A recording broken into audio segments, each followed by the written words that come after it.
right, this is me and you for 30 minutes. And Trevor, come on. Yeah.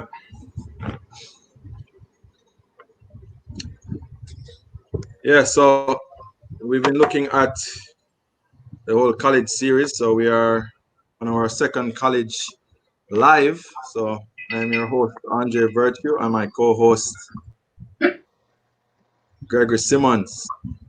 We both are excited to be here again. This is Thursday, June the 18th, and here it is to present another series, college series specifically, talking everything college.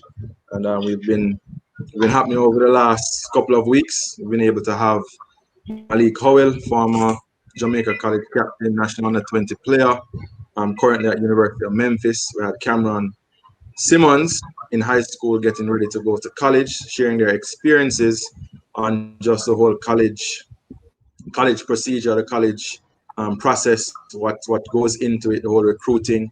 And obviously we got a number of comments and questions being asked, and it was a very lively and a rich discussion. The feedback has been great. We thank for those who are able to join us live or even or pre-record or record it, and when we post it again and persons are able to listen in. So definitely great. For those who don't know, Greg and I grew up together. Definitely went through a lot relating to football and also our experiences, and we believe we have a lot to share. And so we are co-hosting something that we are very passionate about giving information and giving knowledge to help our fellow Jamaicans, Caribbeans, or just people on the whole in just understanding just what it is behind the professional game. Everybody wants to be a pro, but there is a lot of work behind the scenes. There's a lot of things that we have to go through. So, Greg, just great to co-host with you, and I'm looking forward for tonight. So before we talk about what's coming on tonight, just how are things with you? What's the latest? What's been happening? What do you think about the live so far? We're good to hear from you. Yeah, no, the live's been great, man. Again, we've had some great feedbacks. More and more people are hearing about it, and apparently it's been very inspiring. So, which that's the purpose of we're doing it. We always talk about how we can give back, and I think this is just another platform for us to give back with our connections and bringing different special guests on to help whoever we can help. So it's been amazing for me. It's again, it's just positive.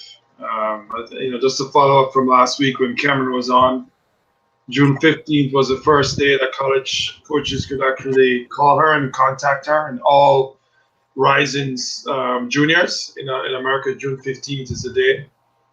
So it's been amazing. I mean, Cameron's gotten a lot of interest, which is a good thing. So she has a tough decision to make when it comes, in the next couple of weeks. So that's on the positive side. But other than that, everything's been great, man. Obviously we have a lot we can complain about, but I don't think we have a right to do that because we're so blessed.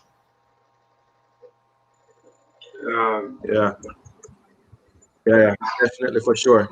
So, Greg, I mean, you and I went through a journey in of ourselves. We obviously are mentoring a lot of our players now, going the college route, trying to figure out what's going on. But a lot of people don't really know what this college process is like. And if you could just, we can just talk a little bit, just talk about just our own college experience. Everybody thinks, you're in Jamaica, you want better for yourself, you want to jump on a plane and just go to school and play ball.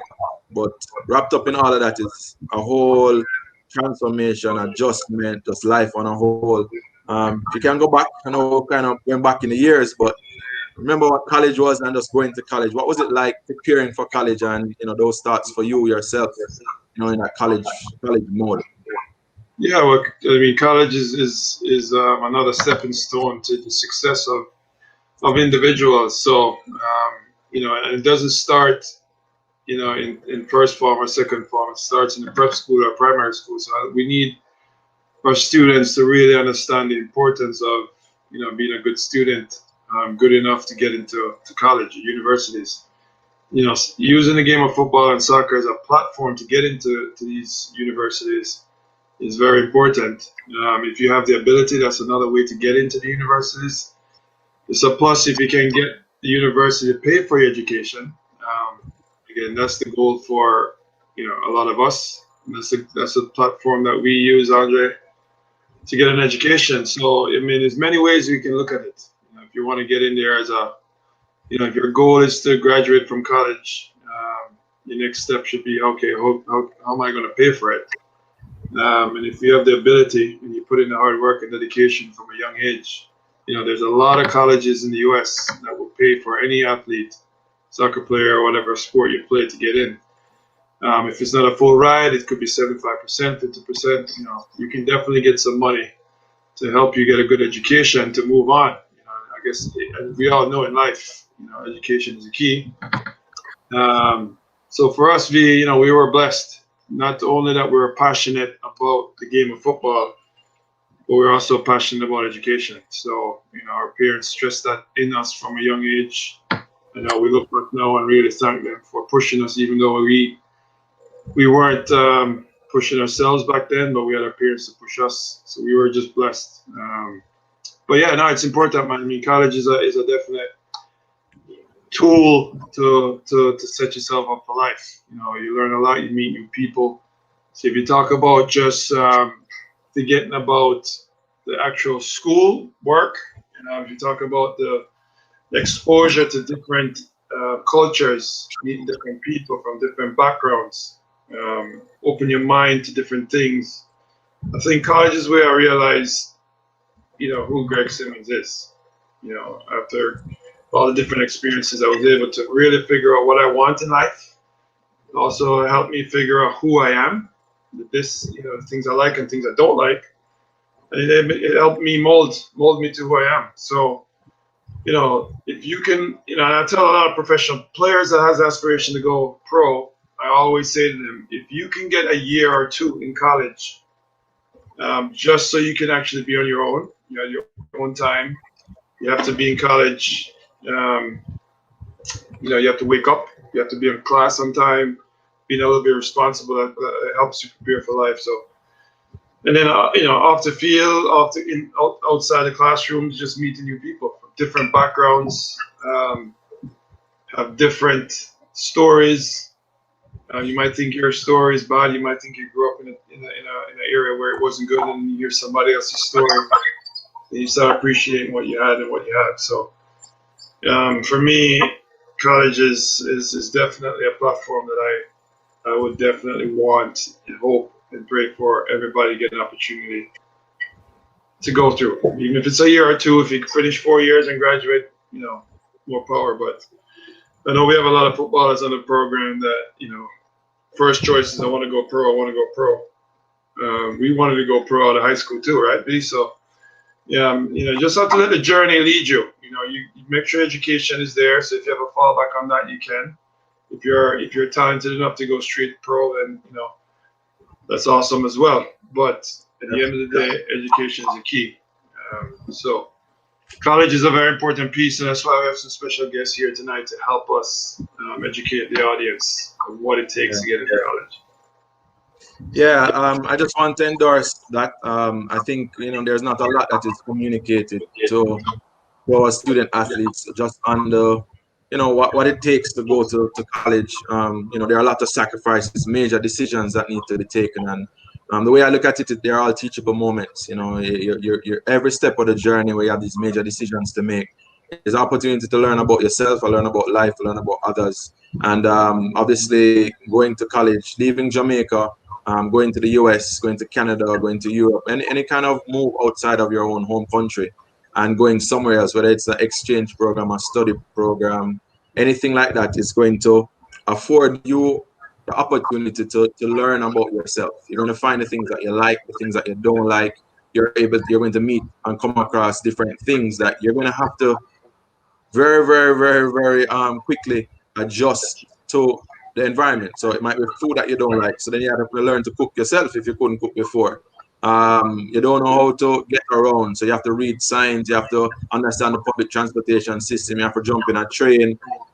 Finances are a challenge. So all of these things are things that we had to go through to be able to learn, to be able to understand.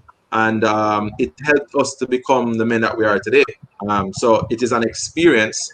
Um, but even if just being an experience, the whole idea that if you're a football player, you don't really have it up here and going to school and playing ball, don't really to work. And I don't subscribe to that. I don't subscribe to that notion that, you have to give up one to get the other. Obviously, we are sharing our story. Each individual is different, and we have to look at each individual's abilities and opportunities and guide them accordingly. However, we had an opportunity to choose to do a number of things, and we choose going to college, having a degree, and it is something that is so very important. So for our ballers who are online, persons, student athletes who are thinking about going to college, it's very, very, very important, especially in a Caribbean environment where a lot of it is not offered to us. We don't get it that easily. You have to work, and I mean, we are speaking from a Caribbean perspective, but you best believe that this is the same story from somebody else in the US, somebody who wants to make it, wants to get to school, and to get your education covered, to get some portion of your education covered is a huge, huge, huge, huge advantage. And so if you can do ensure that your schoolwork is up to par, you're able to at least ensure that you get something, and that helps you to pursue your college as well as your ball. And I'm going to share a personal story with everyone here. I mean, I was football star Jamaica College, and as far as I know, I'm going to get scholarships and I'm going to go and play overseas. Well, my first year, I did not pass the subjects that I should have passed. I knew the material. I was teaching other people the material, but my grades at the end of the year did not reflect what I thought or what other people thought I would get. And I ended up having to repeat fifth form. And I'm not saying this in any way to, I'm sharing my story to be able to, for someone to understand. And my dad said to me, son, I don't have the money to send you to school. I don't have the money to send you to play ball. So you need to now decide what you want out of this. You have an asset or a gift in football. You need to make sure that you make some decisions that are going to help you to open up doors or avenues for you. He didn't need to say anything more, Greg. He didn't have to say one other word to me at that point, because I began to look at life in Jamaica. This is it. I'm not going to be able to go anywhere. I can't pursue football in any other environment because I'm going to get stuck in Jamaica. And that was enough motivation for me to say, I am not going to be in Jamaica. I could have played Manning Cup one more year. I had the best year of playing Manning Cup in that year. We're going to hear about that a little bit later. But from that moment, I realized that I have to go to something about.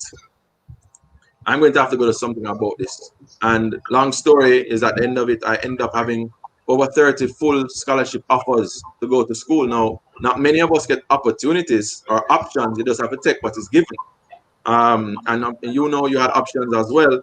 But coming out of that environment where it was a disappointment, coming out of that environment where you could have given up, and it meets the same perspective. See, it's a big time baller, but in my head not really too there. I had to demolish that view that persons had, and I had to say, look, I'm going to make sure that that's not the end of my story, and end up obviously choosing to come to Howard and go and pursuing college, and then also being able to play football was something that is very important. And I know there are so many other stories of persons. I graduated 4 years. I didn't spend 5 years. I spent extra time in summer, doing summer school, making up the hours, staying there and doing extra work just to make sure that I would have graduated in 4 years for this purpose. When I graduated, I took my degree. My mom and my dad were there, and I walked to them, gave mommy my degree, and said, Mom, thank you, but I'm now about to pursue my real dream, which was football, you know. But I think it is something important that persons need to understand, that it's not a matter of giving up on it. It's a matter of being wise in the decisions that you make. You're going to say it. Last week I said there's a life before the game, there's a life during the game, and there's a life after the game. And we can't play. Not many players get to play beyond 30 years old in a meaningful way. So if we're living to 70, 80 years old, that's another 50 years of your life that we have to figure out how you're going to survive and how you're going to live. And if you don't have something to fall back on, or you don't have something that you can say, look, I'm going to now move into this direction, it's going to be increasingly challenging. So that's a very important point for us to reflect on, for sure. Yeah, V, and I think at the end of the day, and I would tell people this all the time, and I'm sure you feel the same way, V, the best time of my life was in college. Because we were on our own. We made our own decisions. We were on our friends. We met new friends. You know, we can go out when we want to. We're playing ball. We're having a good time. And that and without no responsibility, really, right? We didn't have any bills to pay. We didn't have nothing. So, you know, I look back and just we can get up and say, yo, we want to go out. Let's go. Let's go have a good time. We have match tomorrow. Whatever. We're just free. So I think college, again, is very important for people to understand. You have more time on your hands than you think. You might be taking 5, 6 classes, but it's just a matter of managing your time. Because you can go to the class if you want. You can decide I want to go study with some friends. You know, it's just an awesome experience. But V, what I wanted to ask, what came across my mind is I want to open up my door to anybody, any parent, any player that's still not clear on what it takes. You know, so if I'm a resource to help with decision making or where they are in school or you know how important it is, we can talk off the air as well. I think that's important to give them a platform to reach out to us to talk because we have some resources. If we don't know the answer, we can find the answer easy. Yeah, so that's an excellent point. That's an excellent point. And the purpose of us being here and especially choosing a series, which is a college series, is because we know that there are so many questions that people have to ask and not really sure where you're going to get these answers. So, you know, just to kind of let everybody know about our life tonight, you know, just want to, you know, we have a couple of guests on tonight, which are going to bring a wealth of experience and information that is, you know, on point, relevant to here and now. We're gonna have Trevor, Ernie Spencer, well-renowned baller from St. George's, Holy Family Days, St. George's College, went to VCU, and is now coaching. And his story is going to be an amazing story, and we're going to hear something from Trevor. We have Zeron Sewell, a former Jamaica College Manning Cup player, now the captain of VCU men's soccer team.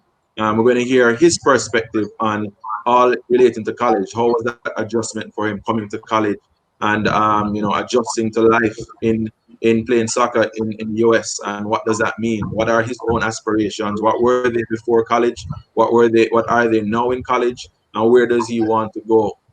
So we're going to hear from that. And then to top it off, you know, we have, you know, it's not very often that you get this kind of experience. So we have Dave Giffard, has been over the years a resource for myself, Darren, Gregory, and so many of our players who have left Jamaica. He's the head men's coach of VCU for the last 10 years. And he's coming to give us his own experience, you know, recruiting from the Caribbean, the things that he's looking for, you know, things, the do's and the don'ts.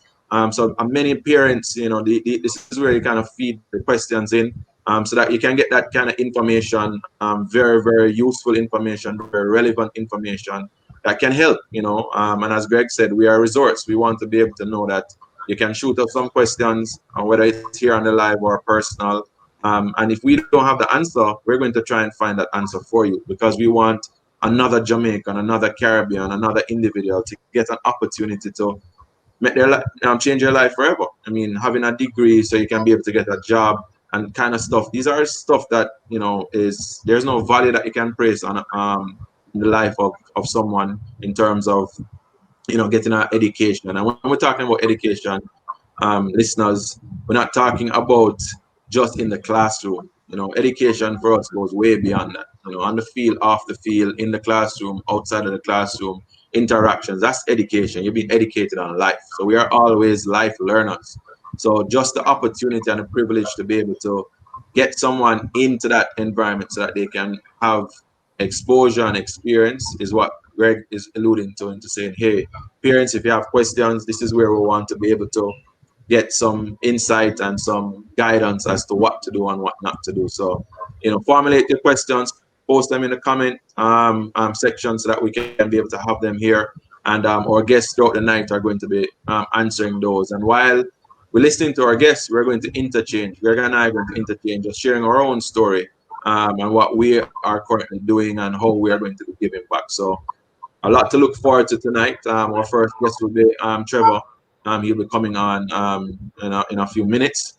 But in between that time, Greg, just is there any moment of your college days that stands out to you, whether it's a life-changing moment, whether it's the game, whether it's an adjustment, a major decision that you had to take? Can you recall a moment in your college life that you think would be something that you'd want to share with our listeners today? Yeah, I mean, the first decision was to go to Howard University. Yeah. So just so everybody know, Howard University is a family tradition. So the biggest one for me, I go back to high school in Jamaica, is I left Jamaica in '91. So '91 we played Manning Cup. We lost, I think, in the semifinals. We had the best team in Manning Cup that year. We lost in the semifinal. We won Walker Cup. I think I was the second leading scorer in Manning Cup that year. And everybody was coming back for '92. So my parents reached out to me, and I said, listen, your uncle wants you to come over to the U.S. He wants you to migrate because he wants you to get used to the American system and blah blah blah for scholarship and just to make a better life. So that was a very very very tough decision to leave what I love, my school, my teammates. We had a big team. We fell short '91. We had a big opportunity to win it '92. So that was a tough decision for me. But I knew my aspirations. I knew what I wanted to be, and I wanted to, do big things. And I had opportunity to get over to the US, and I jumped on it. So for me, that was a tough decision. Came over, and it all worked out the way it's supposed to work out. So, as my mother always tell me, whatever is to be will be. Just go with the flow and keep prayers going up and let God lead your journey. So that's what I did, and I ended up at Howard University, which was an amazing experience for me. And people always ask me, would you go back to Howard University knowing what you know on the football side? And knowing what I know now, to be honest, I would, because of who I am today and the experience that I have, and the friendship that we built, the experience that we had together, even though we didn't achieve the goals that we wanted to. But it was an unbelievable 4 years. So I have no regrets. To be honest, sitting back here now, looking back, I'm very grateful for Andre, the twins, Mario, the American players. I met my wife at Howard University. We're still together after 19 years. So, I can't really complain. So, with 4 beautiful kids. Is there a moment at Howard? There were so many great moments. It's hard to really look back, but I was just very fortunate and blessed to have everybody there. All our friends sit out on the wall and we're just chatting. Yeah. We were a staple. If you go back to Howard University now, and people that were there during our time in business school, everybody knew who we were. Apparently, they were very jealous of us. Because we used to roll deep with 10 of us Jamaicans, Caribbean, Trinidad, Bermudans. We used to roll deep together. So. We left our mark there, but it was fun, man. Good times. Yeah, just some takeaways from that as I even think back on my time there. You think about something as important as friendship and how important currency friendship is in this day and age. When I look at my relationship, my friendship with you, we grew up from nursery, which is what, 4 years old, 3 years old, and I'm 45 at this point. So you're talking about over 40 years of living and experiencing life together, ups and downs. You being married, me being married, we having children, and I'm cheering with my parents. My parents that look, when the game is going, you're going to get to meet so many people, whether they are coaches, whether they are teammates, that will end up being your resource, will be in your shoulder to cry on, will be that person you call to say, hey, baby was just born. or hey, I just gave my life to the Lord, or whatever that decision is, that major decision, and you think about how valuable that is. That currency is one where we are saying that outside of the game itself, there's a lot that you can take from it, and I'm sure you're going to hear tonight how valuable it is when we take it out of even our experience at Howard and look into other teams that we're a part of and other companies, and being in a team, being a leader, understanding different cultures, different things.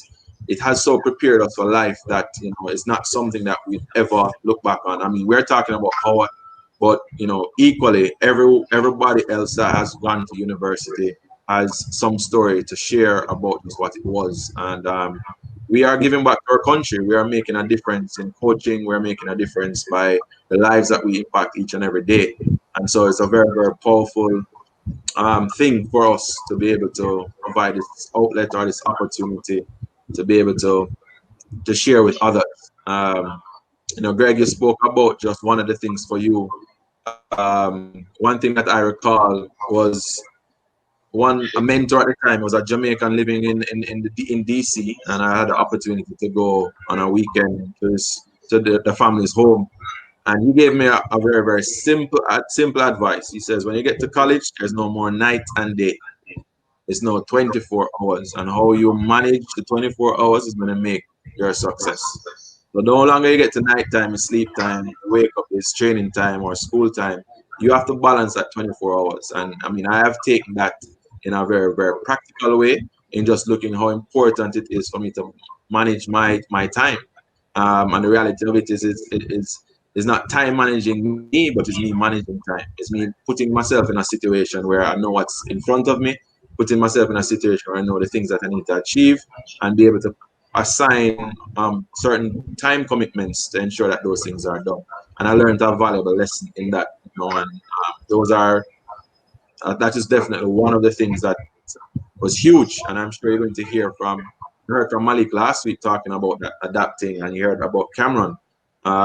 So hearing from Zeron tonight, and even hearing from Coach Dave, just in terms of them being with student athletes right now and the challenges that they have with them and how they're encouraging them, is something definitely to look forward to. So that was one insight for me, Greg, that I definitely remember. But I also remember, Greg, that we had a number of other teammates that not at a college, high school teammates that went on to different universities in the States, and we're playing against them. Tonight we're going to hear from Trevor, and we played against Trevor at VCU. Well, I played against Trevor at VCU. We traveled to VCU and played against them. And just to know that you had another Jamaican in another state, living out his dream as well. And we're going to hear about his own story and what that was like. So definitely important. Greg, just one thing on the football side. Traveling, leaving home, going to university, and traveling to different games, and that what was that experience like? We don't have that here. We don't have that experience where you go on a road trip and you drive and you stop and you eat and you stay in a hotel and you play all of these games. So for some of these players, it might be the very first time them get this kind of exposure. So what is that experience like? The experience of just training, getting to a game, you're in a conference, you have to travel how many hundreds of miles to go and play against a team. Win, lose, or draw, you have to drive how many hours back. But what was that experience like for you as a player, a student athlete? Yeah, that was, as again, coming out of high school and going to college, and we're jumping on a chartered bus to take us to Binghamton in November when it's about 12 degrees. That wasn't wasn't fun playing in that game. But yeah, no, it's a good experience. It's fun when we get on road trips. That's actually when we're in the bus. Depends how far we're going. We're just in the bus. A bunch of us in the back playing cards, really bonding, really connecting. Talking about school. Talking about everyday life as a college athlete. So it was fun, man. It was staying in a hotel. We have to share rooms with maybe two or three guys, and then connect another bond there with sometimes we room with some of the American guys. It was fun. It was great. And again, that's the part of the experience that you don't get. If you just want to jump from high school to the pros, you're jumping into the real world already. Because when you become a pro, it's a real world. It's a job. You know, you have to prove every day to earn a paycheck, and you can get, you know, released, fired, whatever you want to call it, if you're not good enough. There's no holding hands at the professional level. So even you know, at least in college, you'll have advisors, you have your coach that really look out for you.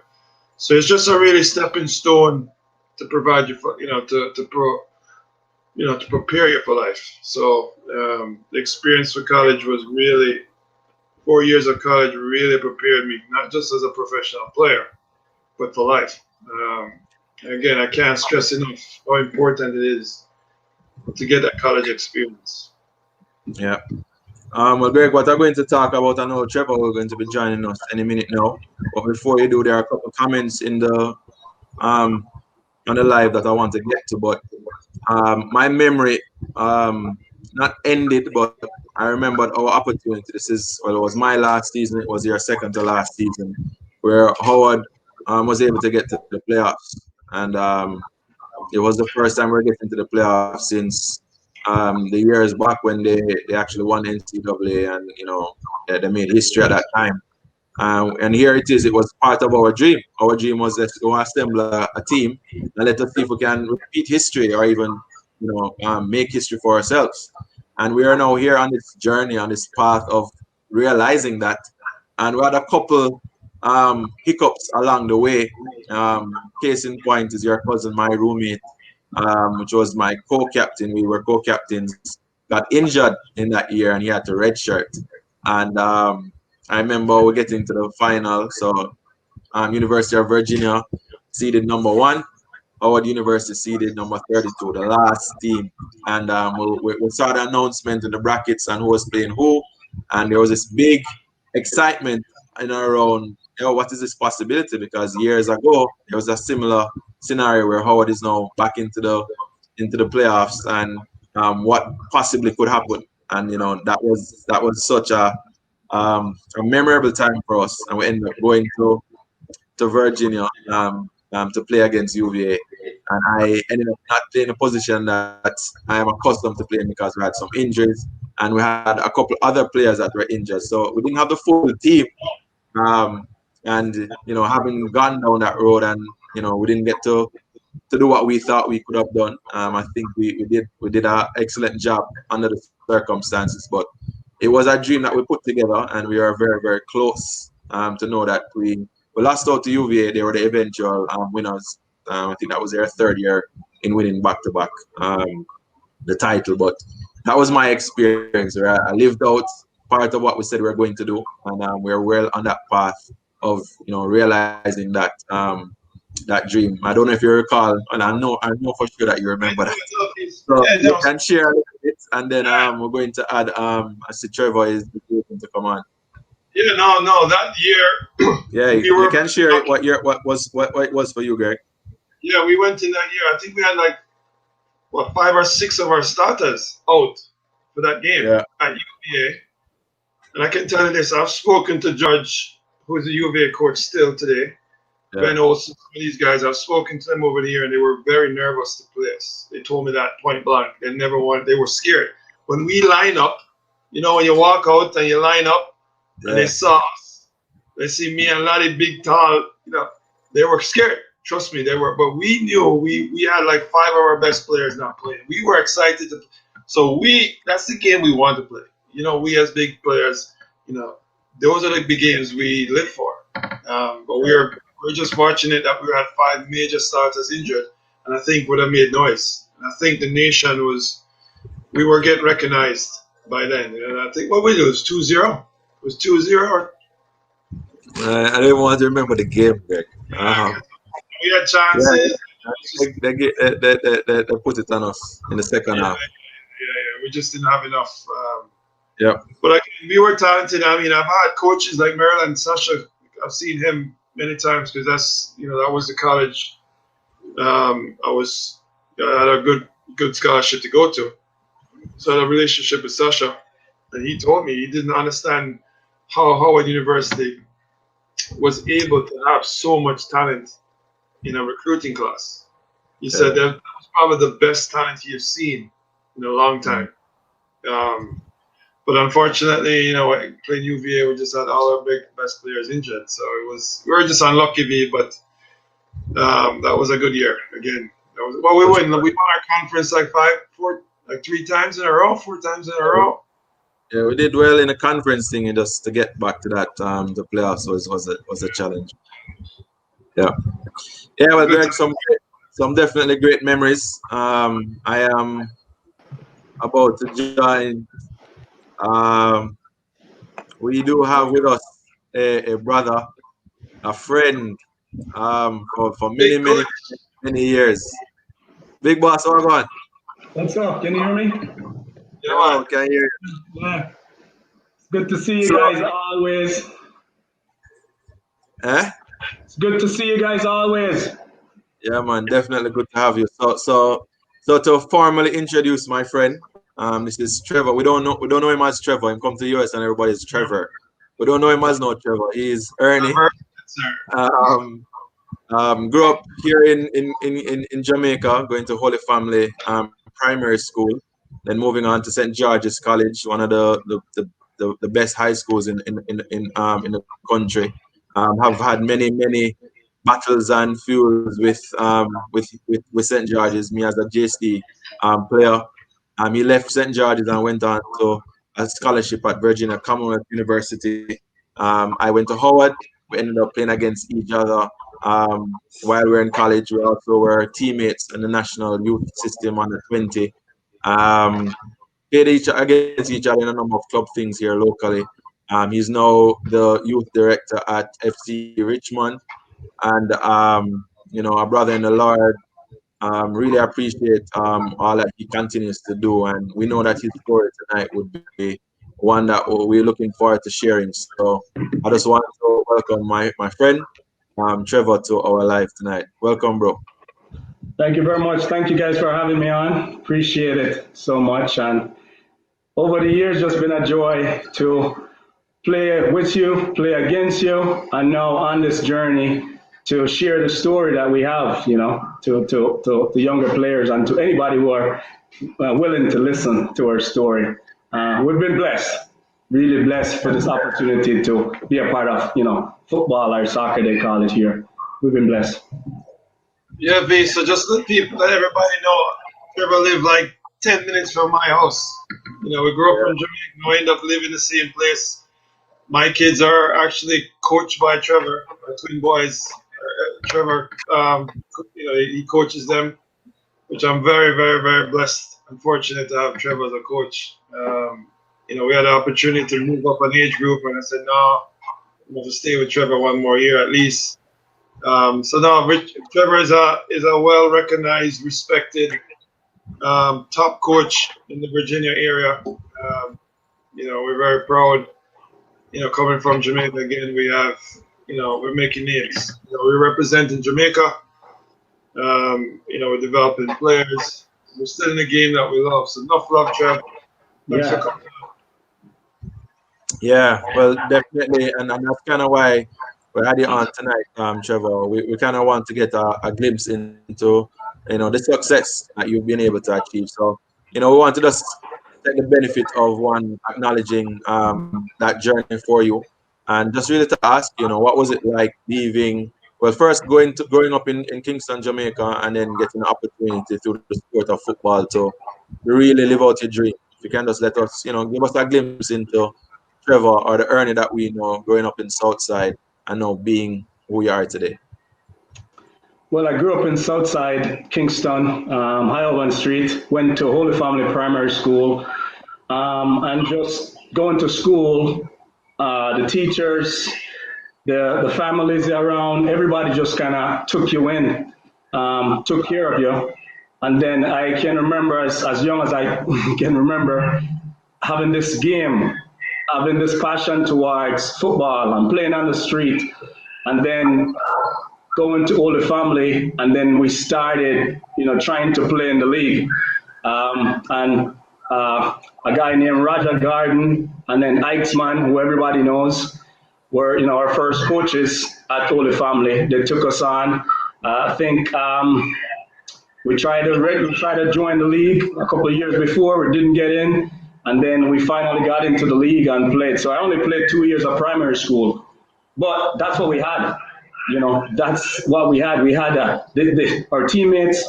We had the field down Breezy Castle. We had a couple soccer balls, and we had a coach. That's how we had. So every day after school, we're down there and we're training, and we just absolutely love it.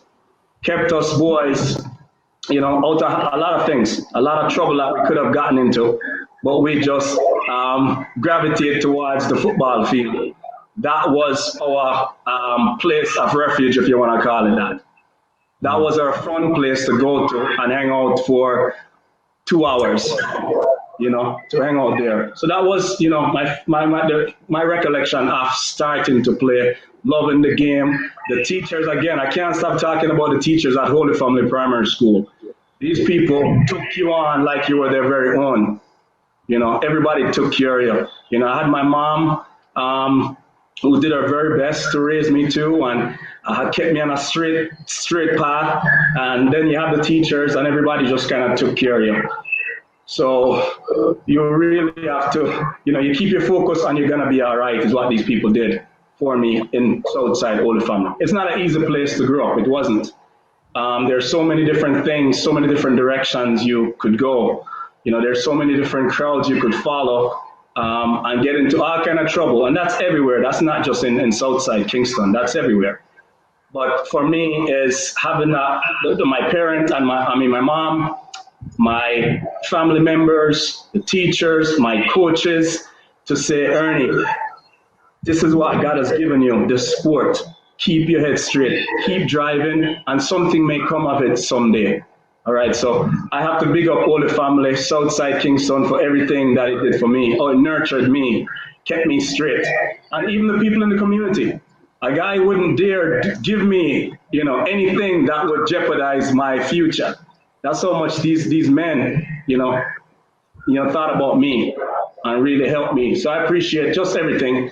And Andre, if I could do it again, Greg, if I could do it again, and you choose to live anywhere, I'm going to born and grow in Southside Kingston. I'm going to go to Holy Family Primary, and I'm going to thank everybody for everything there until now I make that next move, which is to go to St. George's College, which was a great transition for me too.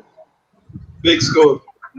Yeah, so I'm going to be outnumbered until Zeron and Oquin come join me a little bit more. But there's a blue challenge, but I have to give. I remember leaving from all prep school and all of the friends going to George's and Casey, and Dad went to JC, and I was like, boy, I want to go where all my friends are going.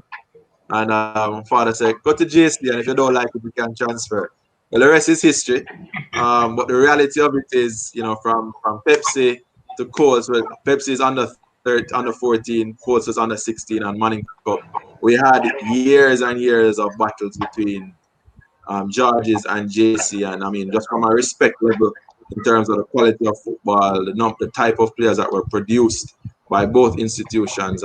We are testimony of what that is, speaking to the both institutions. So, Trevor and Greg, you guys can talk about that, but Trev, what was that George's experience towards the latter part, and then you leaving George's and going to VCU?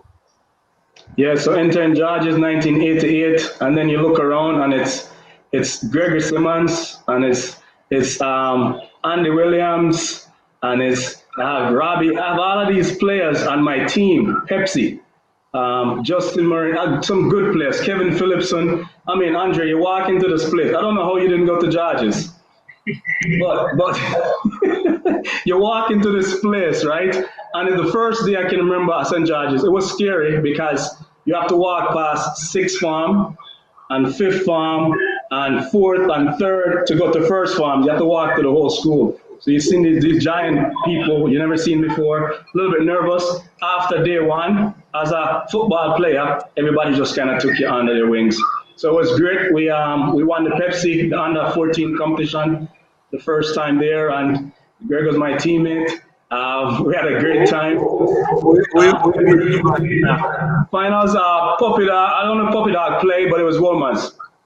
Okay. It was a Wolmer's team. Puppy was playing. If he played? I don't remember. I'm not sure if he played, but it was Wolmer's in the finals. It was at DNG. Yeah. The game went into the penalty shootout, so it was very exciting game. We ended up winning. I don't remember, it may have been 5-3 or something like that. I think we went by 2. Really good story. We're losing. I think we're losing 1-0. And I think somebody get fouled. I think you get fouled. We have a free kick with like a minute to go. What happened after that? Did you score a free kick? I don't know. I don't remember. Took it. We had a foul probably like 20 yards out. You took a free kick in the box. And I headed in. All right, yes. Well, guys, here's the situation. We do have no way to prove that this is right. But it's not George's story. So let us say Gregory scored that goal. And so I crossed the ball. Gregory scored. Yeah. Just like we did in the first movie. Same thing. Yeah, and we're sticking to it. Yeah, we're sticking to it. Penalty shootout, and we so won. Trevor, tell us about your Manning Cup into VCU. Okay, so play Manning Cup, probably 3-4 years of Manning Cup, and then the final year now is when you're thinking, okay, I would like to go. We always wanted to get a scholarship and to go abroad. Different people come, different people have been watching us all along. I remember we had this, what they call a scholarship game down at St. George's College, where coaches from all over came in and they would watch you play. But I eventually got a scholarship. And enough people don't know this, Andre, but I actually went to Lindsey Wilson College first. Right. In Kentucky, in Columbia, Kentucky for a year. Tyrone Marshall was my teammate. Yes. My roommate there. It was a good time at Lindsey. And then I transferred to VCU in 1996 is when I went to VCU. Never been to Richmond, Virginia before, but just got there hungry to play for this opportunity. Tim O'Sullivan, who the coach then, took me in, made me feel like I was the best thing in the world, right? And then I just kind of got into practice, work as hard as I could. Just wanted to make something of the opportunity, because we don't get these opportunities, every day. And when you get it, you have to take a hold of it and make the most of it. So VCU for me, I think I grew, a lot at VCU as from a boy to a young man into a man, into the person that I am now. So I said VCU, everything that I got there was just a great thing. 96, we were struggling a little bit. It was a rebuilding year. A lot of players had moved on. We brought in new players. We struggled big time. The record wasn't great, honestly. I think we won 6 games. We have lost 8 or something like that. And, losing record wasn't great. But I had a good year myself. I led the school in goals and assists and game-winning goal. And, I led in those department. I played every single position, attacking position that year for the school. But it was just a great experience and a good place to be. And I thought, man, I think this is going to be a good place, to settle down and to live. Richmond has been my home since. Absolutely love it. So that's a part of the VCU story. And then obviously 1997 is when we start kicking. We brought some players in. We end up winning the conference for the first time in the school's history. It's 1997. We were 15, 4-4 was the record. We were 14th in the country. We went to the NCAA for the first time in the school's history. I mean, this is all just big time for us, as a school that's been playing for a while, but now starting to make it to the big leagues, playing against the big teams. Enjoy playing a couple of times. We played against Howard University with you guys. Coming to us, we going to you. Just big time to be in NCAA, Division I, top players. Back then, the CAA teams were very, very strong. We would play against like a UVA with Ben Olsen and all of those players. And just great. But Andre, I absolutely loved it. Greg, I loved it. Every single minute of the VCU. Trevor, we have Kari Robinson saying he played you in the playoffs. Remember playing Georgetown in the playoffs? Yes, I did. Kari Robinson, remember Kimani, little brother? Yeah. Yeah, I'm saying playing in the playoffs. Yeah, we played played. in the playoffs in '97. Yeah, we played them in the very first game, I believe, in '97. We beat them, and then we played them again in the NCAA playoffs. We were very confident, but we lost first round NCAA to Georgetown. So, yeah, it still hurts, but it was a part of the journey. Yeah.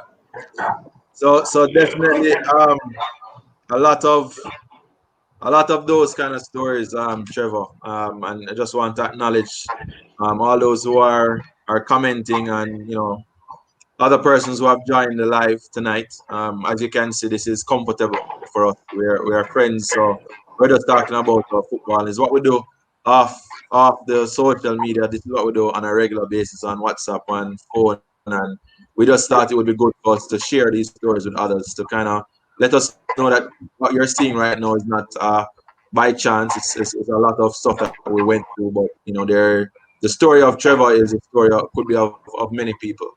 Growing up in a very challenging, rough community, football was a love for him, and it is what kept him. He said it himself. It's what kept him out of trouble.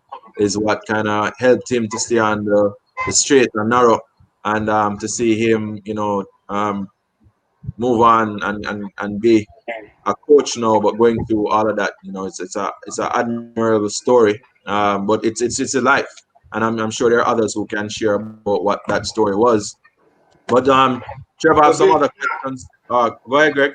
So Trevor, so I just want everybody to understand and recognize and realize, as Trevor told his story, where he's coming from to where he is today. I need people to understand that Trevor has impacted at least 20,000 to 30,000 soccer players in his journey from college to now. Trevor has been one of the big directors of one of the biggest clubs in Richmond. And now he's the director of another club next door. Trevor has had a major impact in the youth development in Richmond. When I say major impact, there's a lot of players that he's coached that became top college players, top professional players. I know he's sitting there humble, acting like him cool, but Trevor has made a huge impact. And I want Trevor to kind of explain his journey from playing into the coaching realm of U.S. soccer. So in 1999, it could be go play professional, or you will start coaching. My wife and I were expecting our first child.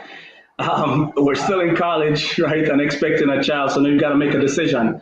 So I got a chance to coach at Richmond Strikers, and a guy from Argentina named Carlos Martinoli brought me in, do some clinics, some camps, and then I just started coaching and say, you know what, I feel like this is a gift from God. I could play, or I could also help kids. So got into coaching, I think I took on a U9 team, and just really, look, I can help players. I figure out that I can actually motivate players to do well.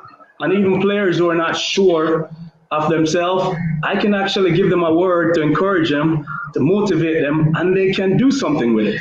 So I just started coaching, started liking it more, started taking coaching license and stuff. Eventually got the A license. But just over time, just dealing with different families and seeing what people are looking for. People need help. Players need help.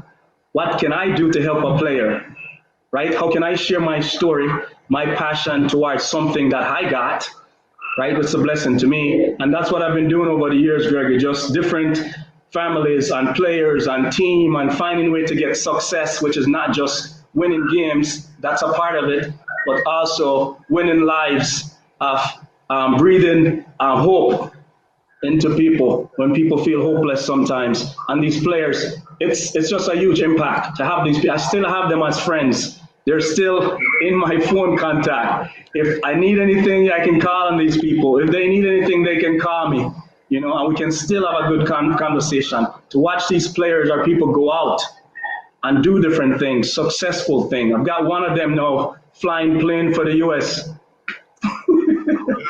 the U.S. Air Force. You see, different. It's not just football players, have to play professional, but that's not all of it. People are going to go in different directions. But it's a blessing for me to have these players, right? These families, and to impact their life the way I have. And I still doing it now, looking forward to doing it more. And I just want to be a help to anybody, Gregory, who's seeking help. So that's why we always talk, Trevor. Me and you always talk how blessed and fortunate we are to be doing what we're doing, which is the passion and love for the game. My mother and people always tell me how fortunate and lucky to be able to have a job that's paying very well, to be doing something that you love. You know what I mean? It's something that we love, we're passionate about, and it's never about the money because we love, and this is all we eat and breathe the game. So for us, just being across the street, we always talk and the impact that we can make. And I was telling Andre, that all our experiences growing up in Jamaica is what made us to be who we are. We had coaches used to pick us up from our house or from the bus stop and take us to practice, give us something to eat and take us back to the bus stop or take us home. This is the type of mentors that we had. So I think it was our destiny to do the same, to give back and mentor to all of these youth.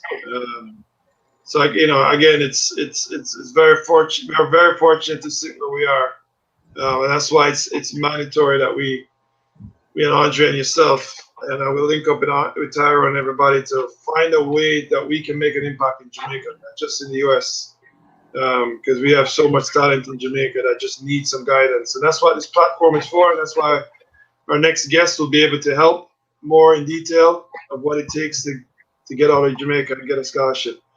Because it's very, very important. And it doesn't start in high school. We have to get the youth from prep school and primary school to really, show them the pathway to be successful. Yeah. We have a couple questions we want to, right before we invite our other guests who are waiting to come on. Our teammate, your teammate Trevor, and our teammate Howard Mario is asking, can you share how important it is to have a mentor? And then there's a part 2, who are your biggest mentors and why? Yeah, a mentor, and I had several from Holy Family. And you need these people, Andre, every step of the way. So in Holy Family, the teachers, definitely coaches. My mom, Mario, would probably be the biggest mentor in my life. She's always been there. She had me when she was very young, but she mentored me. She was always there. I knew she loved me, and she would do anything for me. A mentor is very important. In high school at St. George's College, same thing. I had several people there that mentor me. Without mentor, a good mentor, you're not going to make it too far.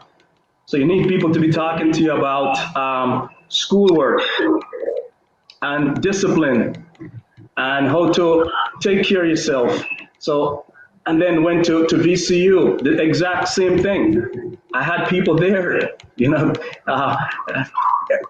counselors and teachers and coaches. You need a mentor every step of the way. Without a mentor, you're not going to go too far by yourself. So what the youth in Jamaica need is somebody to come alongside them and say, hey, you're going in the wrong direction. Here's where you need to go. I'm here for you, because this is not enough of that. There's a lot of talent and abilities in Jamaica and where we're from, but a lot of our players don't get that help that we got, that I got. I think of Garth Gale, who kind of took me under his wing at St. George's College and took care of me. They would take you home. They would take you to practice. They would take you to trips to the Cayman Islands, to Trinidad. All of these things we got from people. Andre, your dad, I can still see his smile right now. Ernie him called me smiling, treat me like I was his. He was a mentor. So all of these, these different people that come into our life. Jackie Walters, somebody talked about him today. He used to come pick up 5 and 6 of us to take us in his car. I don't know how we fit in his car, right? Pick us up from different places, took us to the practice, got us something to eat, took us back home. So all of these are mentors. I had so many, right? And we need to be that for the younger generation. Yeah. Yeah, well, thanks for that, Trevor. Definitely on a very real and relevant topic. The whole issue about mentoring and mentorship is one that we can't. It's so valuable when we look back at our lives and seeing the individuals who played their respective roles. They help to shape us. They help to give us insight into just life. Whatever the mistakes we made and we learned from them, or someone who could have, guided us and given us the right direction.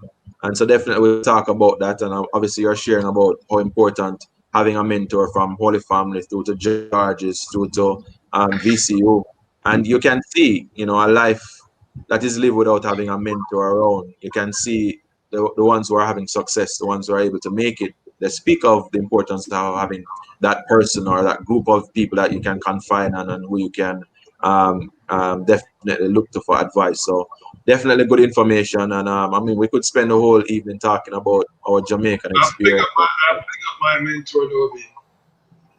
All right, so I give you a time to talk about your mentor, and then we're going to have Zeron and Coach Dave join us right after that. So thanks for those who are sending their comments. So Greg, you can share what who your mentor was. My mentor is the same as Trevor is my mother. I mean, my mother is everything. She, anything is possible.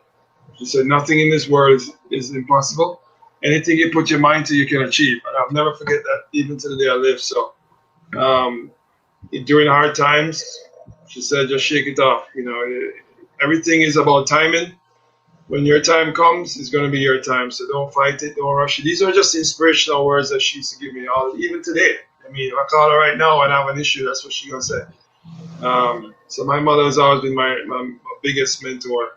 And as Trevor said, all these coaches that we had growing up in Jamaica has been, as Trevor's speaking there, I'm like, you know what? Yeah, we might grow up and start forgetting some of the things that we have had because it was so normal to us.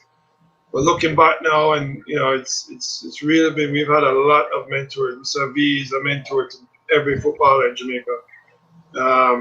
He inspired all of us. When I am not home, he's my father. When I'm home, I have my father and my mother. But Mr. Virtue and Mrs. Virtue were my second parents outside of my household. So we've been blessed. So that's why it's mandatory that we do the same thing.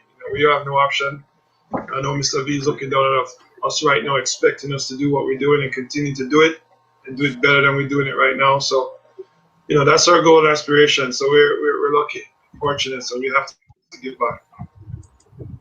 Yeah, well, Greg and Trevor, you guys we are going to be on, but we have so much to be thankful for. You guys are talking about my dad, and obviously very emotional even to this time to kind of know that he played such a significant role in not just my life, but so many other people are his adopted children who he, to this day there are people who still come to the house and ask Mr. V, not knowing that he passed away. But it's people like him that we are saying we want to emulate and we want to give back and try and help others. So big up Mr. V and all the mentors who mentored us and helped us to become who we are today. And even our very teammates who are on the chat, on the live, played their role as well. And they were mentored by either the same people or others. So we big up to all the mentors who played their part. So guys, we're going to shift gears right now. And just going to make some adjustments. I'm going to bring in two other guests of ours. Yeah, so we have two other guests. We have Zeron, Sewell, and we have Coach Giffard.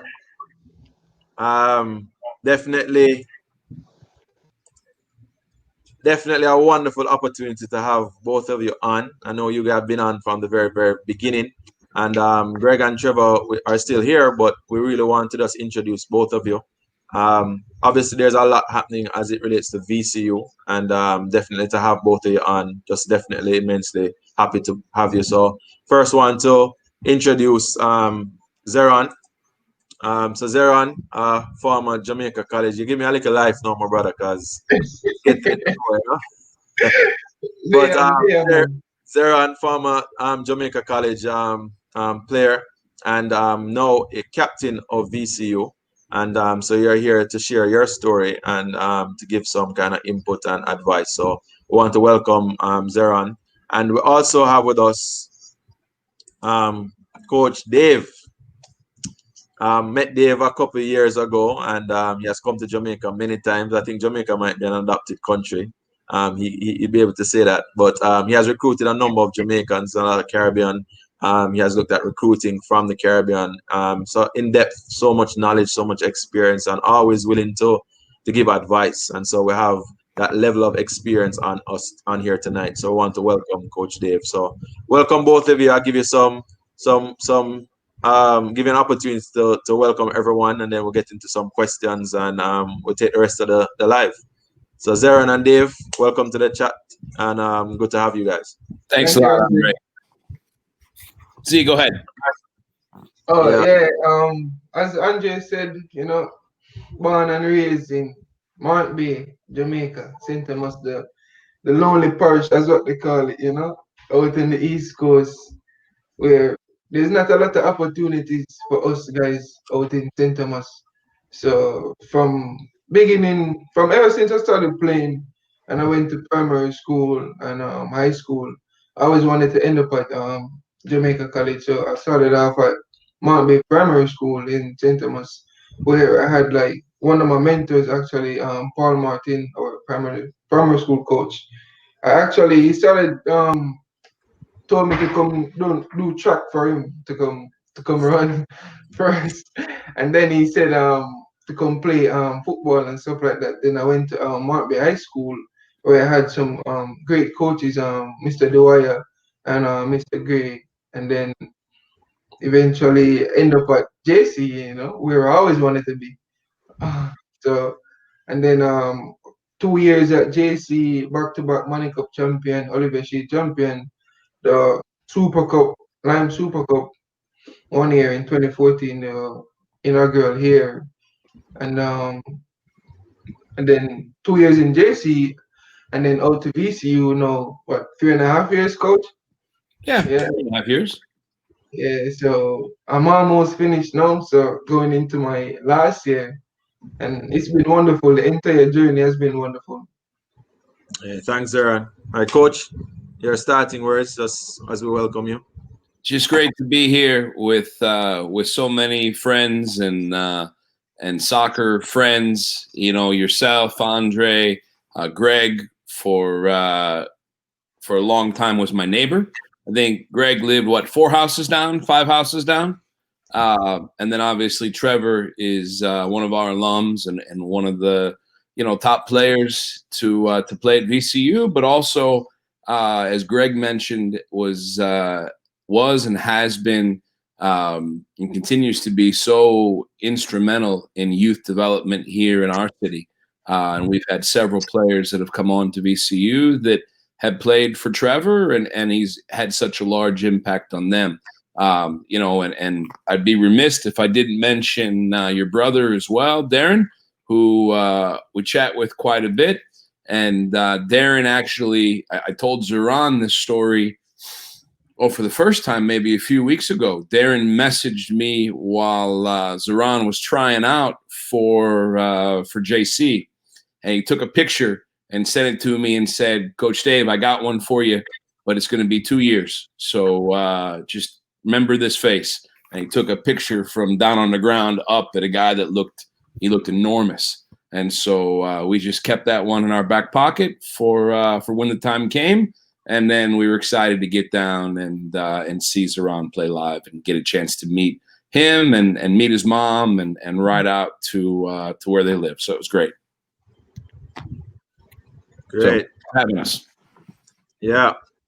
Well, definitely we are just positioned tonight to just have a real great discussion. Just really trying to get the opportunity to share some of this insight, of the going to college and all of what college had to offer.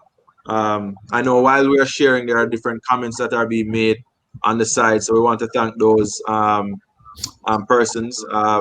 Lennox Robinson, for many of us as well, Kimani and Kari's dad was also very instrumental in being that kind of mentor for many of us. So I want to acknowledge mentors by and large. Zeron, Yeah. I want to start with you. I want to really just ask you some specific questions related to your own background. But what was the adjustment like coming from Jamaica to VCU? I think many persons are here kind of saying, "Boy, I play in Manning Cup and I want to leave and go." And everybody thinks that going to college is this wonderful, great, amazing experience, and can't wait to go. But we know that it comes with work. So it would be good as someone who is in college right now to kind of just give us an insight into what that experience is like. Well, for me, I think one of the biggest challenges was like getting familiar with the environment, like know that you're at college, you've been put in a professional environment, especially here at VCU. I think Coach Dave do a good job of creating that kind of environment for us. So leaving from Manning Cup to college is like another step above, it's another level of playing. I mean, style of play is quicker, speed of play, everything is much quicker.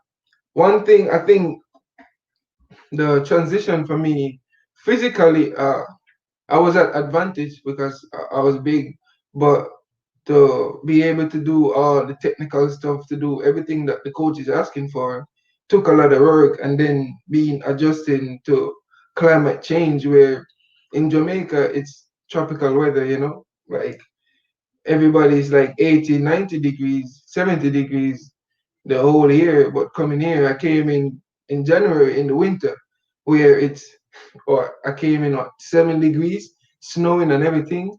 And then like 5 days later, I had training session outside in like 23 degrees, where it's freezing cold. I can't feel my toes in my shoes.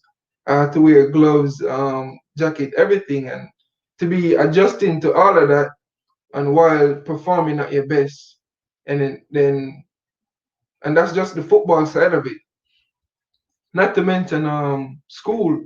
So now you gotta be performing in the classroom and as well as the field. We always set up is that we train in the mornings and then class in the afternoon. And you mentioned something earlier on the live, what you said, this guy told you that when you get to college, it's not night and day, it's 24 hours, and it's how you manage those 24 hours. You transition from Jamaica, where you just you get up, you go to school, you train in the afternoon, you get home, you eat some food, do some homework, and then back to school the next day. Here, you go to training, you have school. If you're injured, you got physical therapy appointment, you got treatment appointment, you got a whole gym to do extra work to try to get above, to try to like make yourself better and give you a better opportunity to play. So it's a lot to take in, but also it's a great experience to transition from one step to another level, and then just consistency and the dedication to try to like, and the desire to like work each day to fit in and to get accustomed to like the new environment.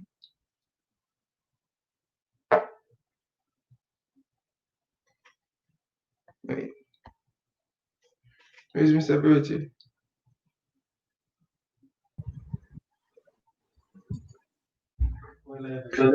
No. Yeah. Yeah. Yeah, well, we crack up for the last part there, but we obviously getting a sense of what that was, and you articulating does help for someone to really have an appreciation that when you get there, it's one environment to another, and there's a lot of learning that's coming in there. So definitely thank you for that. We do have a couple other questions. I think there's another question here for you, Coach Dave. Want to make sure that we get the question in. So, Coach Dave, This is coming from a parent.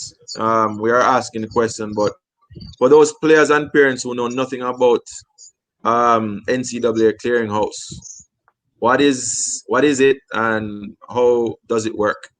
I think many people are just, we know we have to leave from Jamaica and go, but there are some requirements that are needed. If you could just give us some insight into what the NCAA Clearinghouse is about, and I don't know this is not specific to soccer, but just general athletes coming to the US. Sure.